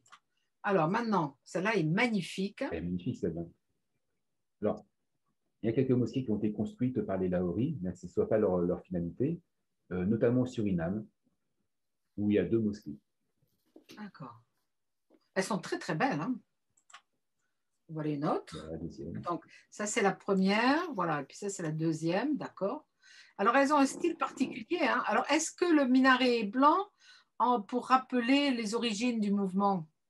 Pas forcément, non, là, je pense pas, mais on verra sur les autres mosquées qui sont Qadiani, il y a toujours en fait cette volonté de s'adapter à l'environnement. D'accord. L'architecture va pouvoir changer, etc., de façon à ce que ça rentre toujours dans quelque chose qui est culturel ou qui va ne pas heurter les gens. D'accord. Alors, ça, c'est pas trop le style anglais, hein, mais bon, Pas le style anglais, voilà. d'accord. Mais elle est belle aussi, celle-là. Ouais. C'est la première en fait de Londres. D'accord. Et celle-là, elle est toujours en activité, si je peux dire. Enfin, elle fonctionne C'est toujours. voilà, c'est là où le calife de l'Ahmadiyya, le Qadiani, fait la prière du vendredi, D'accord. qui est retransmise par une chaîne de télévision qu'ils ont D'accord. à travers le monde. Alors ici, complètement différent. En C'est la France, française, celle-là. c'est la française, Alors, ça, c'est une maison qui a été transformée, c'est ça? c'est ça. Avec le minaret blanc, là. Et alors, c'est où? Saint-Prix, dans le Alors, 95, d'accord. c'est en 95, oui. Alors, justement, pour l'historique, ce minaret, il est tout petit. C'était pour ne pas heurter justement le voisinage. Oui, oui, oui, oui, parce qu'il Voilà, y a toujours pas mal de problèmes avec les constructions de mosquées, les minarets, etc. Très bien. Alors, celle-là, c'est pareil, hein, à Washington. Washington, C'est une maison georgienne classique, hein, d'accord, voilà. transformée, d'accord. Alors après, ça c'est amusant aussi parce que c'est vraiment ça. On aurait pu penser que c'était aux États-Unis puisque c'est un bâtiment style colonial. Et ça, c'est à Oslo. C'est à Oslo, D'accord. Ensuite, ça j'aime beaucoup, c'est ma préférée celle-là. de Copenhague, voilà. Mais alors, elle est vraiment Karmaliya ou tous les musulmans peuvent y aller là? Non, c'est des Qadiani. Elle est Qadiani, uniquement Qadiani. Donc c'est que pour eux. C'est que pour eux. D'accord. Si on n'est pas Qadiani, on peut rentrer, mais il y aura toujours, comment dire, pas un filtrage, mais une On va attention vous demander. particulière. D'accord. Voilà. On va Il y vous a des gens demander. qui vont venir pour essayer déjà de faire passer le message, etc. Puis généralement, on est invité à manger, et puis à dormir, et puis on peut rester 3-4 jours comme ça. D'accord. Alors ici, c'est Haïfa, donc en En Israël. Israël. Alors Haïfa, c'est intéressant. On pourrait faire un entretien d'ailleurs là-dessus. Moi, j'y suis allée, j'ai visité justement, donc j'ai beaucoup de photos. J'ai visité une tarqiya soufie, très importante, magnifique, en plein centre de. Alors, c'est à côté de Haïfa, à Saint-Jean d'Acre, hein, mais c'est à côté de là où a vécu, enfin, à côté de la prison où a été enfermé le grand fondateur, enfin, le grand maître des Bahaïs. Et puis à Haïfa, c'est là qu'il y a Le sanctuaire. le tombeau de celui qui l'a précédé, et puis les fameux jardins, etc. Donc il y a énormément de choses, en plus des synagogues, des églises, etc. C'est un coin tout à fait intéressant. Alors, c'est intéressant ce que vous dites parce que justement, par rapport au Bahaï, euh, moi, j'ai trouvé que finalement, on est quasiment sur la même période, avec les mêmes revendications, mais sur les 2 branches différentes de l'islam, majoritaire de l'islam, qui sont le sunnisme et le chiisme. Parfois, je me suis posé la question s'il n'y avait pas quelque chose de. S'il n'y a pas eu une connexion à un moment donné ou s'il n'y a pas quelque chose Ouais, qui s'est passé qui fait qu'il y a une revendication ouais. des 2 côtés. En tout cas, le fonctionnement du prosélytisme tel que vous l'avez décrit de la Hori, c'est exactement le même que chez les Bahaïs, hein. Voilà. Les Bahaïs sont très actifs également pour exposer leur religion, expliquer. Et c'est pareil aux intellectuels, aux universitaires, ils organisent beaucoup de congrès, etc. Oui, oui, on en parlera parce qu'on aura quelqu'un qui nous parlera des Bahaïs à l'automne, hein. Alors ici, celle-là au Pakistan, Voilà, c'est euh, d'accord. Et celle-là, alors ça, c'est la plus grande mosquée d'Europe. Alors elle est Ahmadiyya aussi? Ahmadiyya, Qadiani. D'accord. Alors, elle est moins jolie, celle-là, pardon. Enfin, elle est moins jolie, elle est moderne, quoi, mais elle n'est pas très. Voilà. Elle n'est pas aussi jolie que celle-là, hein. Voilà. Alors, ici, donc, vous pouvez nous expliquer. Alors, ça, c'est énorme, hein. On m'en avait Énorme. parlé, hein, des assises. Là, il y a des milliers de gens qui viennent, hein. Ouais, tout à fait, oui. Alors, les Qadianis ont ce qu'ils appellent des Jalsa Salana, ce sont des assises, des rassemblements, voilà, c'est annuel. Il y en a deux types. Il y a l'international qui se trouve en Angleterre, là où réside le calife, et qui va regrouper vraiment des milliers de personnes. J'y suis allé une fois, c'était pour l'enterrement, c'était en même temps c'était l'enterrement du 4e calife. Et c'était vraiment impressionnant en termes de nombre de personnes et une discipline incroyable. Je n'ai pas vu, par exemple, une seule personne doubler la file pour aller manger. Oh, bien, c'est parce que vous êtes en Angleterre. Oui, oui, je ne sais pas. C'est pas Carmelia. Si vous êtes en Angleterre, personne va sauter la queue, comme ils disent, hein, jump the queue. Voilà. Bon, après, par expérience, je sais que dans la communauté musulmane, on n'est pas toujours Très respectueux de la loi. très à cheval sur, comment dire, sur la discipline. Mais je me rappelle, moi, ce qui m'avait vraiment marqué, c'est que, oh, je sais pas, il y avait au moins une centaine de personnes qui avançaient dans une direction. Et puis, il y a quelqu'un qui faisait partie du service d'ordre, qui se met devant, qui met juste la main comme ça et qui fait signe à droite. Tout le monde s'est arrêté, tout le monde a tourné à droite. Oui, mais ça, C'est bon. toi qui parles. Et ça, j'ai trouvé ça vraiment Voilà. incroyable. Oui, mais moi qui habitais en Angleterre, ça me surprend pas. D'accord. Bon. Alors, justement, est-ce qu'on peut terminer maintenant sur la France? Alors, je sais, Ah que vous oui, allez nous donner une réponse amusante. Alors, d'abord, est-ce qu'on a des chiffres un petit peu sur vu ce que vous nous avez montré? Il est évident qu'il y a plusieurs milliers dans le monde entier. Est-ce que vous avez des chiffres à peu près des Ahmadiyya, les deux branches confondues, dans le monde entier et puis en Europe? alors, dans le monde entier, alors les chiffres ne sont pas objectifs, hein, je pense, parce que est-ce qu'on compte les gens qui étaient Ahmadis qui ne sont plus ou quoi, ça tournerait autour de 40 millions sur certaines personnes à D'accord, travers le monde, majoritairement Kadiani. Et en France, ça tournerait vers 2000 personnes à peu près. d'accord. Il y a une Les mosquée. Laoris, voilà. Et les Laoris, ils sont combien en France? Alors, ils sont extrêmement nombreux, hein, ils sont 5 en comptant mes 3 enfants. Voilà, c'est ça. Mais vous m'avez déjà dit que votre fils Voilà. aîné était catholique, donc ça fait plus que 4. Hein. Ah, on ne sait pas, c'est bien passé. Ils sont à Lannion, hein, c'est en Bretagne. La Ouais, Bretagne, il y a Molly qui nous suit. Molly fait partie d'un groupe qui étudie les religions en Bretagne et je ne sais pas si elle a étudié les Laori Armadillas de Lannion, mais il va falloir que tu les mettes dans ton groupe, c'est quelque chose. que Hein. tu en parles à ton groupe d'études. Hein. Alors, est-ce que, pour vraiment terminer avant que tout le monde vous pose des questions, Mhm. comment voyez-vous l'avenir du mouvement? Est-ce que vous voyez une expansion? Alors, je ne parle pas de la France hein, en particulier, mais est-ce qu'il y a une expansion ou est-ce que ça reste assez intimement ethnique? Et vous seriez évidemment une exception. Ça ne serait pas ethnique, puisque de ce que j'ai vu aussi bien chez la Laori que chez les Kadiani, en particulier chez les Kadiani, il y a beaucoup de personnes d'origine différente. En D'accord, France, on a trouvé beaucoup de Comoriens, par exemple. d'accord, Euh, Quelques Pakistanais, des Bangladis, des Indiens, pas trop. Il y a toujours cette animosité envers les Indiens, ça c'est assez étonnant. Non pour tous, et pour personne, mais pour les Indiens, c'est un peu particulier. Et je ne pense pas qu'il y aurait plus d'expansion que cela. Il peut y avoir des remplacements, des gens qui vont partir et d'autres qui vont être remplacés. À l'époque où j'étais chez les Kadiani, j'ai fait la connaissance du gardien de la mosquée de Saint-Prix, qui était un jeune homme à vraiment Paris, à côté charmant, de Paris donc. à côté de Paris, tout à fait.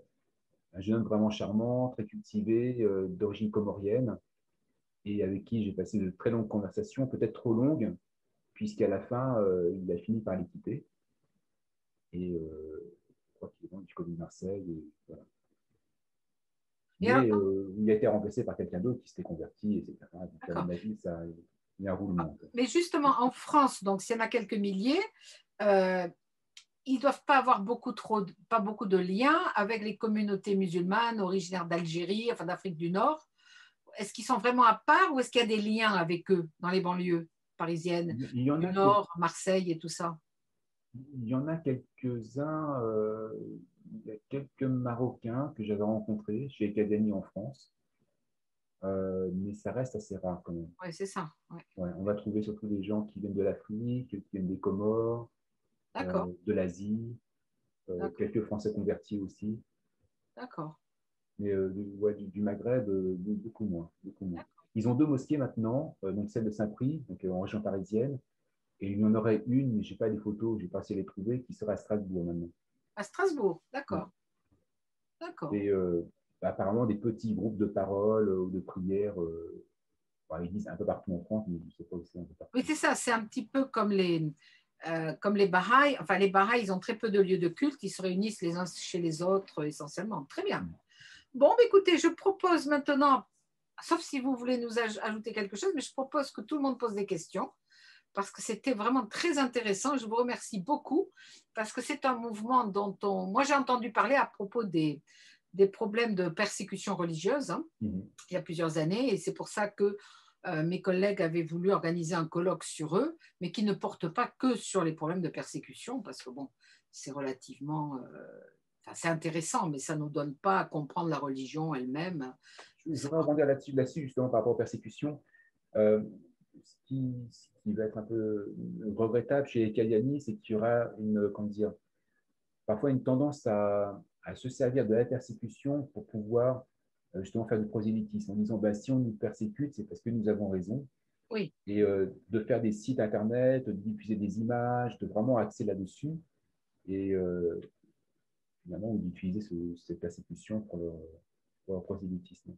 Oui, oui, mais moi j'ai toujours dit dans le master religion que si vous voulez fonder une religion, il faut de toute façon commencer par des bonnes persécutions. Il n'y a que ça qui va souder le groupe et ensuite vous allez pouvoir jouer là-dessus dans le martyrologue, etc., etc. Donc ils ont compris, hein, ils appliquent les bonnes règles, voilà, du succès Mais des religions. ça reste présent et assez diffusé, hein, parce que quand le docteur Naumann et son épouse étaient aux Philippines, c'était à Marawi. Marawi qui se trouve donc à Mindanao et qui est assez connu pour être pour un islam assez strict. Hein. Ils avaient reçu des SMS de menaces de mort, en fait. Ah oui, il y a Très menace de mort. régulièrement, pendant tout leur séjour. Ah oui, mais moi je reçois, puisque bon, je suis dans des réseaux justement sur les droits religieux, je reçois sans arrêt des messages, hein, sur les persécutions des Ahmadiyya, et notamment il y a ce monsieur, je vous avais d'ailleurs envoyé les mails, hein, qui est très actif en France, qui est une espèce de porte-parole des Ahmadiyya Kadani en France, et qui m'écrit chaque fois très respectueusement, mais chaque fois pour que je comprenne bien les persécutions, que j'en parle, etc., etc. Il m'avait dit lors d'un colloque qu'on avait organisé sur le projet de loi sur les valeurs de la République, hein, le projet de loi de séparatisme, il m'avait dit, mais vous savez, les attentats en France et tout ça, ce n'est pas des musulmans. Alors, j'avais dit, d'accord, mais il faudrait alors pas qu'ils signent leur attentat en disant Allahu Akbar. Il va falloir que vous leur parliez un petit peu. Voilà. Donc, ça avait des grandes discussions là-dessus. Alors, après, il m'a réécrit sans arrêt. Enfin, il voulait vraiment montrer qu'eux ne sont pas. Ils sont simplement haine pour personne et amour pour tous. Quoi. Oui, oui. Mais c'est vrai qu'ils sont un petit peu. Disons, collants, comme on pourrait dire. Hein. Je veux dire, ils ne vont pas lâcher. Hein. Oui, oui. Voilà. Et puis ça rejoint exactement le fondement des Kalyani, hein, en disant ils ne sont pas musulmans. Ouais, ouais. Si on Oui, n'est oui. pas de chez eux, on n'est pas musulman. Voilà, oui, oui, oui, oui, oui. Mais vous m'aviez dit que après l'assassinat du père Hamel, près de Rouen, ils étaient arrivés dans l'église avec leur bannière Islam est amour pour tous, aide pour personne, et qui se sont fait un petit peu jeter. Bah, sortir par la police, hein, par 2 fois. Ouais. Ouais, ouais. Oui, c'est sûr que bon, t'es pas. Mais c'est très intéressant de voir cette manière, hein, de faire de l'entrisme comme ça, hein, par ouais, très très bien. Bon, est-ce qu'il y a des questions? J'arrête de parler et je vous laisse poser des questions, si vous avez des questions. Tania, oui, je vois Tania qui Oui. lève la main. Oui, oui, tout à fait. Alors, moi, j'aimerais bien, si vous pouvez approfondir la question du Messie dans ce mouvement-là, puisque deux choses m'ont surprise. La première, c'est la tombe de Jésus. Il me semble que malgré tout, il garde comme référence le Coran, le texte du Coran. Or, dans le texte du Coran lui-même, en ce qui concerne donc la mort de Jésus, il est dit qu'il n'est pas mort. Mais il est dit d'ailleurs qu'il n'a pas été ni tué ni crucifié, mais en arabe, walakin shubbiha lahum, ce qui veut dire, mais on leur a fait croire que, voilà. Et donc, normalement, Jésus a été élevé comme ça, sans mort, auprès de Dieu. Et d'ailleurs, c'est ce qui fait aussi qu'il reviendra en Messie à la fin des temps. Donc, juste pour savoir un peu comment ils arrivent à jongler, si vous voulez, entre les écritures, enfin entre le texte, entre guillemets, sacré du Coran et cette tombe qui existe. Et la deuxième chose qui m'a surprise, c'est que dans les images qu'on a vues sur les... je ne sais pas comment on peut les appeler, je ne sais pas si vous les appelez les Moulana ou les, je sais Malana, oui. Voilà, il y a marqué Messie. Le Mm. Messie, en arabe littéraire, c'est le Meshiach, Messie. enfin le Messie. Donc, Mm. comment est-ce qu'ils peuvent porter aussi ce nom-là, étant donné que normalement, c'est un nom réservé vraiment au Messie dans les trois livres sacrés, hein, la Torah, la Bible et le Coran. Voilà, si vous pouvez juste me préciser ça. Merci. D'accord, bah, je vais essayer parce que c'est vrai qu'ils ont tout un argumentaire, toute une littérature à ce sujet-là, euh, par rapport notamment à Jésus. Alors, ils vont dire que tout hadith qui contredit le Coran n'est pas recevable. Et se baser sur les versets du Coran qui disent que il n'y a pas assez... Excusez-moi, Oui. David, mais repréciser ce qu'est un hadith. Ah oui, hadith, c'est un dire du prophète. C'est des paroles rapportées, hein, c'est ça? Rapportées par un compagnon, rapportées par une personne qui a entendu dire le prophète qui a dit que. Voilà. Donc pour eux, en fait, tout hadith qui vient en contradiction avec le texte coranique n'est pas recevable. En cela, ils se basent sur le Coran qui dit que chaque prophète est mortel finalement et que, en utilisant la logique, si Jésus est un prophète, il ne peut pas mourir après le prophète de l'islam. Et ce ne serait pas logique finalement qu'on meure après quelques générations après. Voilà. Mais normalement, Jésus quand même est apparu avant le prophète de l'islam. Tout à fait. Donc il doit mourir avant le prophète de l'islam. D'accord. S'il meurt après, il y a quelque chose qui ne va pas. Par rapport justement à la croix, donc ils disent en effet, Jésus n'est pas mort sur la croix. En fait, il s'est élevé par l'esprit. Il s'est élevé par l'esprit et tout est à prendre dans le sens allégorique, dans le sens symbolique. Et quand Jésus revient, donc bien sûr, il ne revient pas physiquement, puisque quand on est mort, selon eux, mais il revient par l'esprit. C'est en cela qu'ils disent que le fondateur de l'Ahmadiyya, du moins les Qadianis, c'est ce qu'ils disent, aurait reçu l'esprit de Jésus en lui.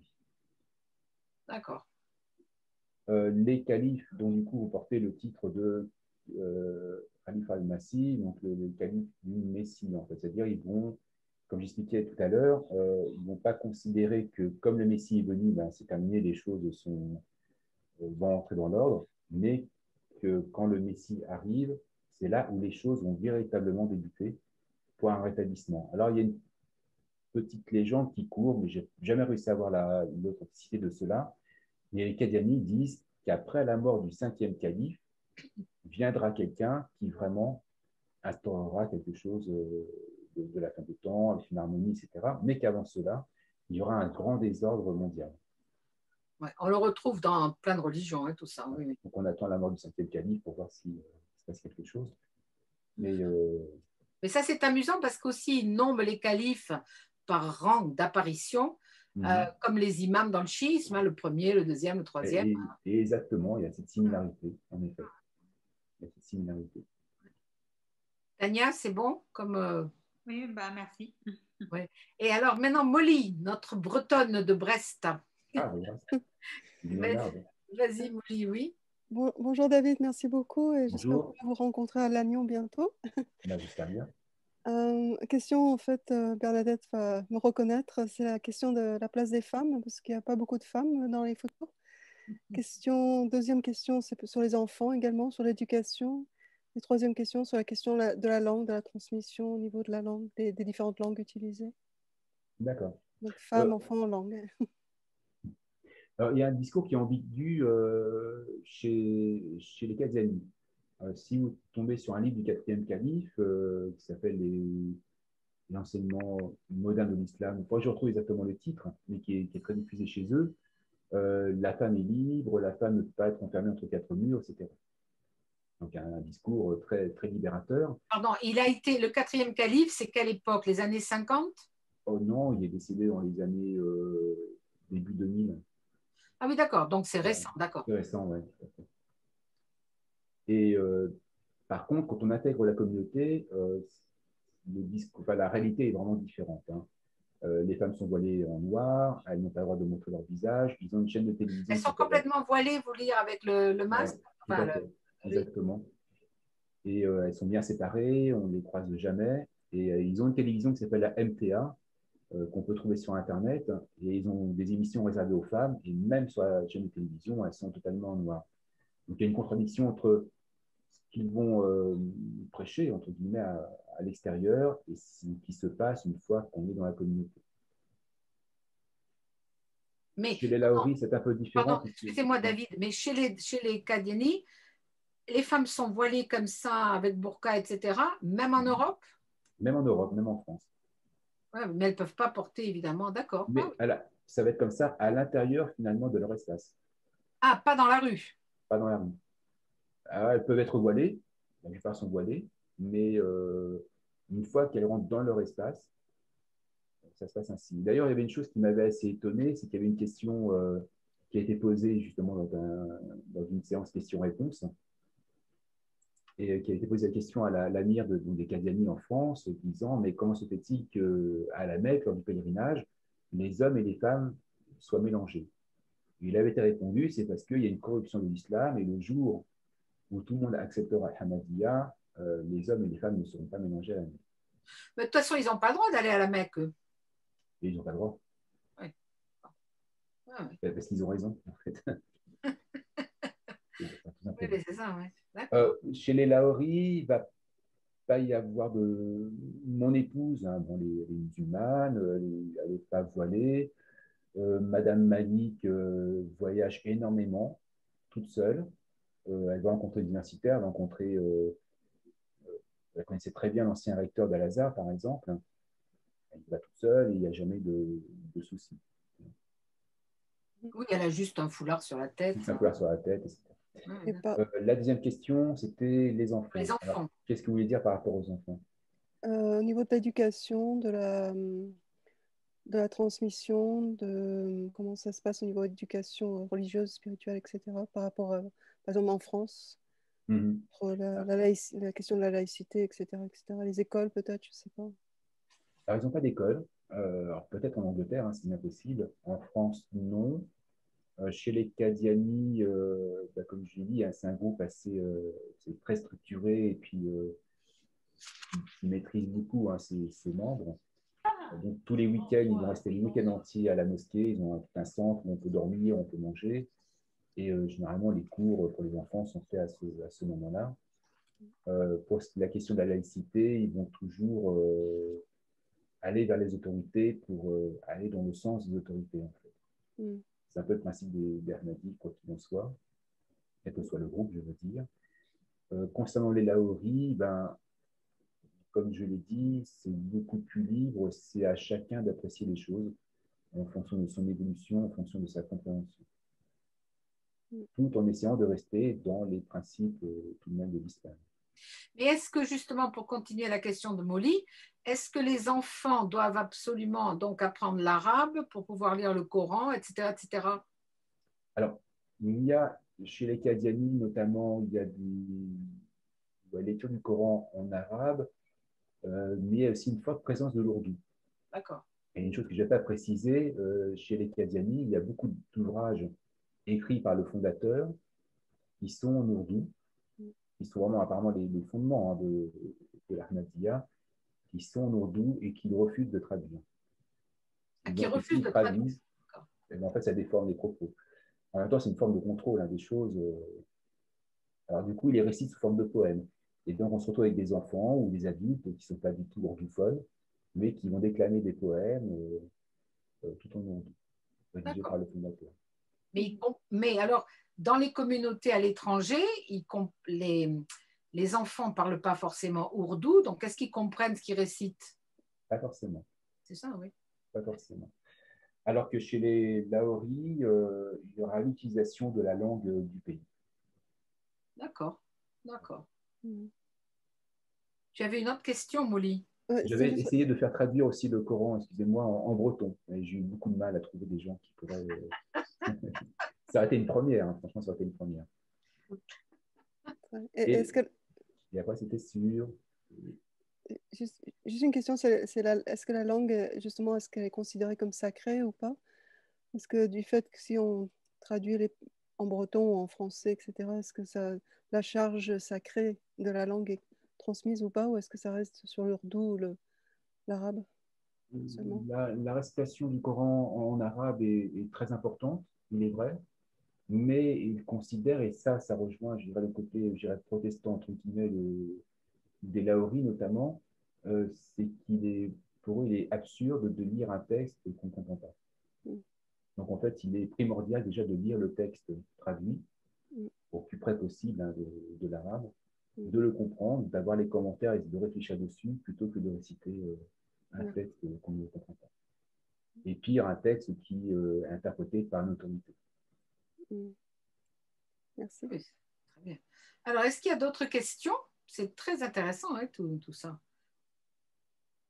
Alors, et vous-même, alors je pourrais dire, alors vous ne faites pas du tout de prosélytisme, c'est moi qui vous ai demandé hein, de nous parler de ça, et puis vous faites votre mémoire sur un sujet complètement différent, mais est-ce que vous êtes invité souvent à parler des Ahmadiyya, alors en Bretagne ou à Paris, ou en tout cas comment ça se passe? Est-ce que vous avez vous-même une activité, disons, où vous parlez de votre religion? Encore une fois, je précise, hein, aujourd'hui, c'est moi qui vous ai demandé, hein, donc ce n'est pas vous qui Oui, m'avez c'est pas dit moi. on va faire ça. Alors, j'en parle pas. Alors, c'est vrai qu'on m'a confié certaines missions. On m'a nommé responsable de moi-même et de ma famille, chose que je faisais très bien. Et alors, je stocke notamment des ouvrages en français à disposition des universitaires, bien sûr, qui m'en voudraient gratuitement. Voilà, personne ne m'en demande, mais ça, c'est stocké là. Et parfois d'entrer en contact avec différentes personnes. Alors, c'est vrai que je les ai mis en relation, c'était avec le Swami du centre védantique Ramakrishna, qui se trouve dans le nord de la Seine-et-Marne, et avec qui, du coup, le couple Malik avait développé une très, très bonne relation et était invité tous les ans comment dire, un colloque interreligieux. Un colloque interreligieux où, en fait, il n'est pas question de confronter hein, les différentes croyances, mais d'échanger sur une thématique, voilà, une thématique commune. Sinon, me concernant, on ne me demande rien, sauf c'était l'année dernière, quand j'ai fait justement un petit rapport sur le protestantisme en Bretagne, je ne sais pas si vous vous rappelez, Oui, très bien, oui. où j'avais été justement voir le temple protestant de Perros-Guirec, et en parlant avec un des représentants justement de ce temple, il m'a dit « Ah, c'est formidable et tout, vous êtes musulman, vous vous intéressez à nous et tout, et bon, on parlait de plein de choses, et puis il me demande si je suis soufi, hein. Je lui dis non, mais par contre, j'appartiens à cette branche de l'islam. Il me dit, ah, c'est formidable, parlez-moi en plus. Donc, je commence à lui en parler. Il contacte le responsable départemental de la Fédération protestante de France, qui me demande d'écrire un article sur le sujet et les rapprochements qu'il y a finalement entre protestantisme et cette branche de l'islam. C'est le petit texte que vous m'avez envoyé? C'est bien possible. D'accord. Dans Voilà. ce cas, je pourrais l'envoyer aux amis là, qui participent ce soir? Oui, bien sûr. D'accord. D'accord. D'accord.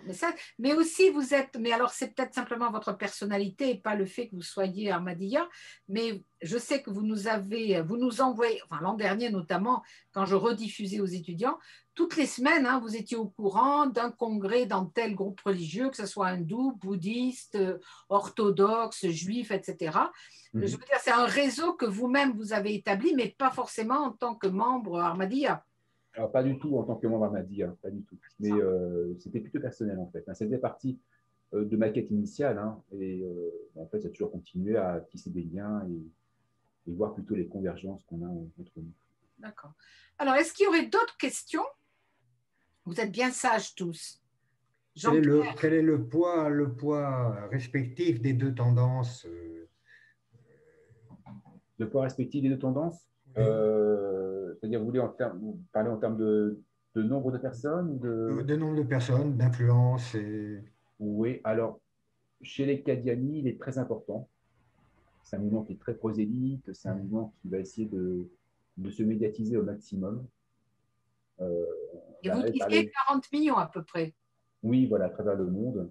Ils ont des chaînes de télévision, ils ont des radios, ils ont plein de sites internet. Dès qu'il se passe quelque chose, ils vont essayer d'être présents. Alors, on parlait justement lors de l'assassinat du père Hamel, ils étaient présents avec des banderoles. Où ils se sont fait sortir 2 fois par la police parce qu'ils n'avaient pas d'autorisation. Mais si on allait sur leur site internet à cette époque-là, à les écouter, ils avaient été invités. Ils étaient invités à des balais hors banderole et tout se passait bien. Donc, ils essaient d'avoir un certain poids à ce niveau-là, une certaine influence. Ils avaient essayé d'entrer aussi au CFCM, au Conseil français du culte musulman. Ça n'a pas été accepté, car il y avait pas mal d'organisations qui avaient dit que s'ils rentraient, eux, ils sortaient. Et voilà, c'est un peu le poids qu'ils essaient d'avoir. Au niveau des Laoris, je pense qu'ils n'ont pas énormément d'influence. Ils essaient d'en avoir. Ils ont beaucoup de contacts avec le milieu musulman officiel comme Al-Azhar, les autorités jordaniennes, voilà, des autorités comme ça. Ils ont le Certaines droit de faire. universités, notamment aux États-Unis. Mais, Ils font le pèlerinage et ils ont l'autorisation. oui, tout à fait. Oui. Ouais. Les Laoris, oui, oui, Les Qadianis. Ouais. Que le problème, c'est en fait au Pakistan, notamment les Pakistanais, c'est que la religion est marquée sur la carte d'identité. Et il est indiqué pour eux Qadiani. Ça pose un problème. Voilà. Mais alors pour les Laoris aussi, mais les gens ne font pas forcément la différence, c'est ça? C'est ça. Cela dit, même la littérature laori est interdite au Pakistan. Ah oui, d'accord. Voilà. Parce qu'il y a toujours cette tendance à la confusion entre peut-être des Qadianis qui se déguiseraient en laori. Enfin, c'est un peu trouble. D'accord. En fait, ils se veulent pacifistes. Ils sont pacifistes, tout à fait. Et donc, comment ils sont perçus par les mouvements islamistes qui sont bon, pour l'action terroriste Bah, ils sont très très mal perçus, hein, puisque déjà leur fondateur condamnait l'action violente. Hein. Oui, le fondateur, pardon, il a été tué? Non, il est mort. Enfin, oui, mais il est mort de mort naturelle. D'accord, oui. Naturelle. Alors, il y a toute une propagande là-dessus, à voir si c'est vrai ou pas. Je pense que personne ne pourra le vérifier. Il serait mort misérablement dans des toilettes, ce qui prouverait qu'il n'était rien du tout, qu'il n'était pas guidé par Dieu.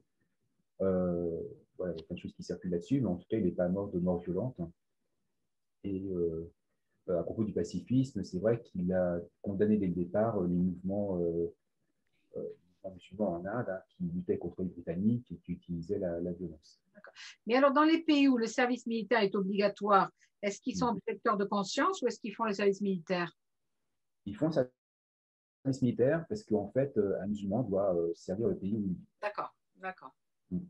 En fait, leur conception de la guerre, ce sera toujours dans la notion d'autodéfense. D'accord. On peut faire une guerre uniquement si on attaque, mais toujours dans la juste mesure. D'accord. Très bien. Il y a d'autres questions? Oui. Oui, Marion? Oui. Oui, en fait, je voulais savoir, du coup, quelles sont un peu les relations entre les Qadianis et les Laoris? Parce que j'ai cru comprendre donc c'est deux branches séparées, mais ils appartiennent quand même à la même communauté. Donc, quels sont les liens entre ces deux branches? Les liens ne sont pas bons du tout. En fait. Alors moi, quand j'étais chez les Qadianis, j'avais découvert donc, le site des Laoris sans le savoir. Et puis j'en avais parlé et on m'avait dit ah, mais c'est un vieux site, ça n'existe plus du tout. Ils nous ont tous rejoints. D'accord. J'avais écrit aux Laoris en question, bah non, ils n'avaient pas tous rejoint, notamment le petit-fils du Maulana Mohamed Ali. D'accord. Et pour les Laoris, les Qadianis sont dans l'erreur totale. Ils sont dans l'erreur. Oui, bah c'est des... ils reconnaissent le prophète et qu'ils ne reconnaissent pas d'autres musulmans comme musulmans. Donc pour eux, ils ne peuvent pas se plaindre d'être persécutés, pour ne pas être reconnus comme musulmans, si eux-mêmes font la même chose. Bon, ça, c'est le principe des religions. Hein, on a la vérité et pas les autres. Hein, oui. Je tiens à préciser que les Laoris sont non officiellement scindés en deux. Voilà. Alors expliquez-nous là. Voilà. Et, en fait, donc, il y a, comme on a vu, il y a des amirs, en fait, hein, des personnes qui vont donner des conseils sur comment organiser la communauté, la propagation des ouvrages, etc. Et il n'y a eu pas vraiment de scission, puis ils sont toujours en bonne relation, mais ils fonctionnent aussi un peu à part entre les États-Unis et la Grande-Bretagne. Ah oui. Les États-Unis, où réside le petit-fils du Maulana Mohamed Ali, ils ont trouvé que finalement en Angleterre, où vit l'Amir, il ne se passe pas grand-chose, qu'il n'y a uniquement que des prières du vendredi où la plupart du temps le discours est en ourdou, et qu'il y a une tendance un petit peu à se renfermer sur soi-même, à ne pas vouloir renouveler les choses, ne pas vouloir diffuser les choses.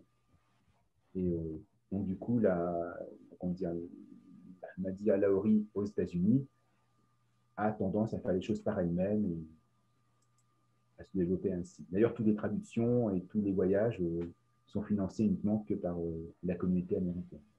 C'est ça. Qui est assez, je veux dire, financièrement, je pense qu'elle est assez puissante. Hein.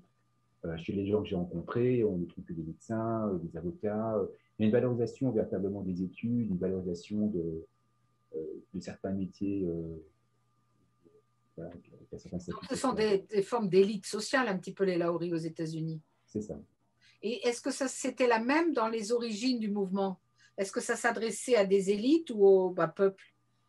Dans les origines du mouvement, je pense que ça s'adressait plutôt au peuple, hein, puisque le fondateur allait justement dans les villages où il y avait des missionnaires qui essayaient de convertir.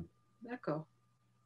Et ça correspond pour l'évolution actuelle à ce que vous nous avez montré là, des photos de Madame Malik qui va dans les universités, qui organise des congrès, etc. etc. Oui.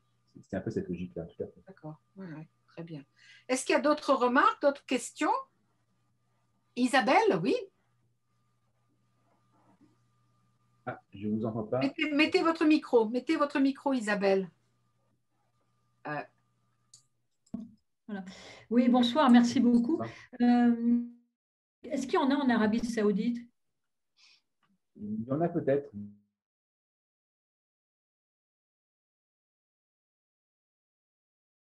Oui. Mais en Égypte, il ne le dit pas. D'accord. Il est 2 fois doctorant d'ailleurs. Je ne sais pas plus en quoi, mais. Mais il est en France? Il est en France? Il est en Égypte. Hein. Ah, d'accord. D'accord.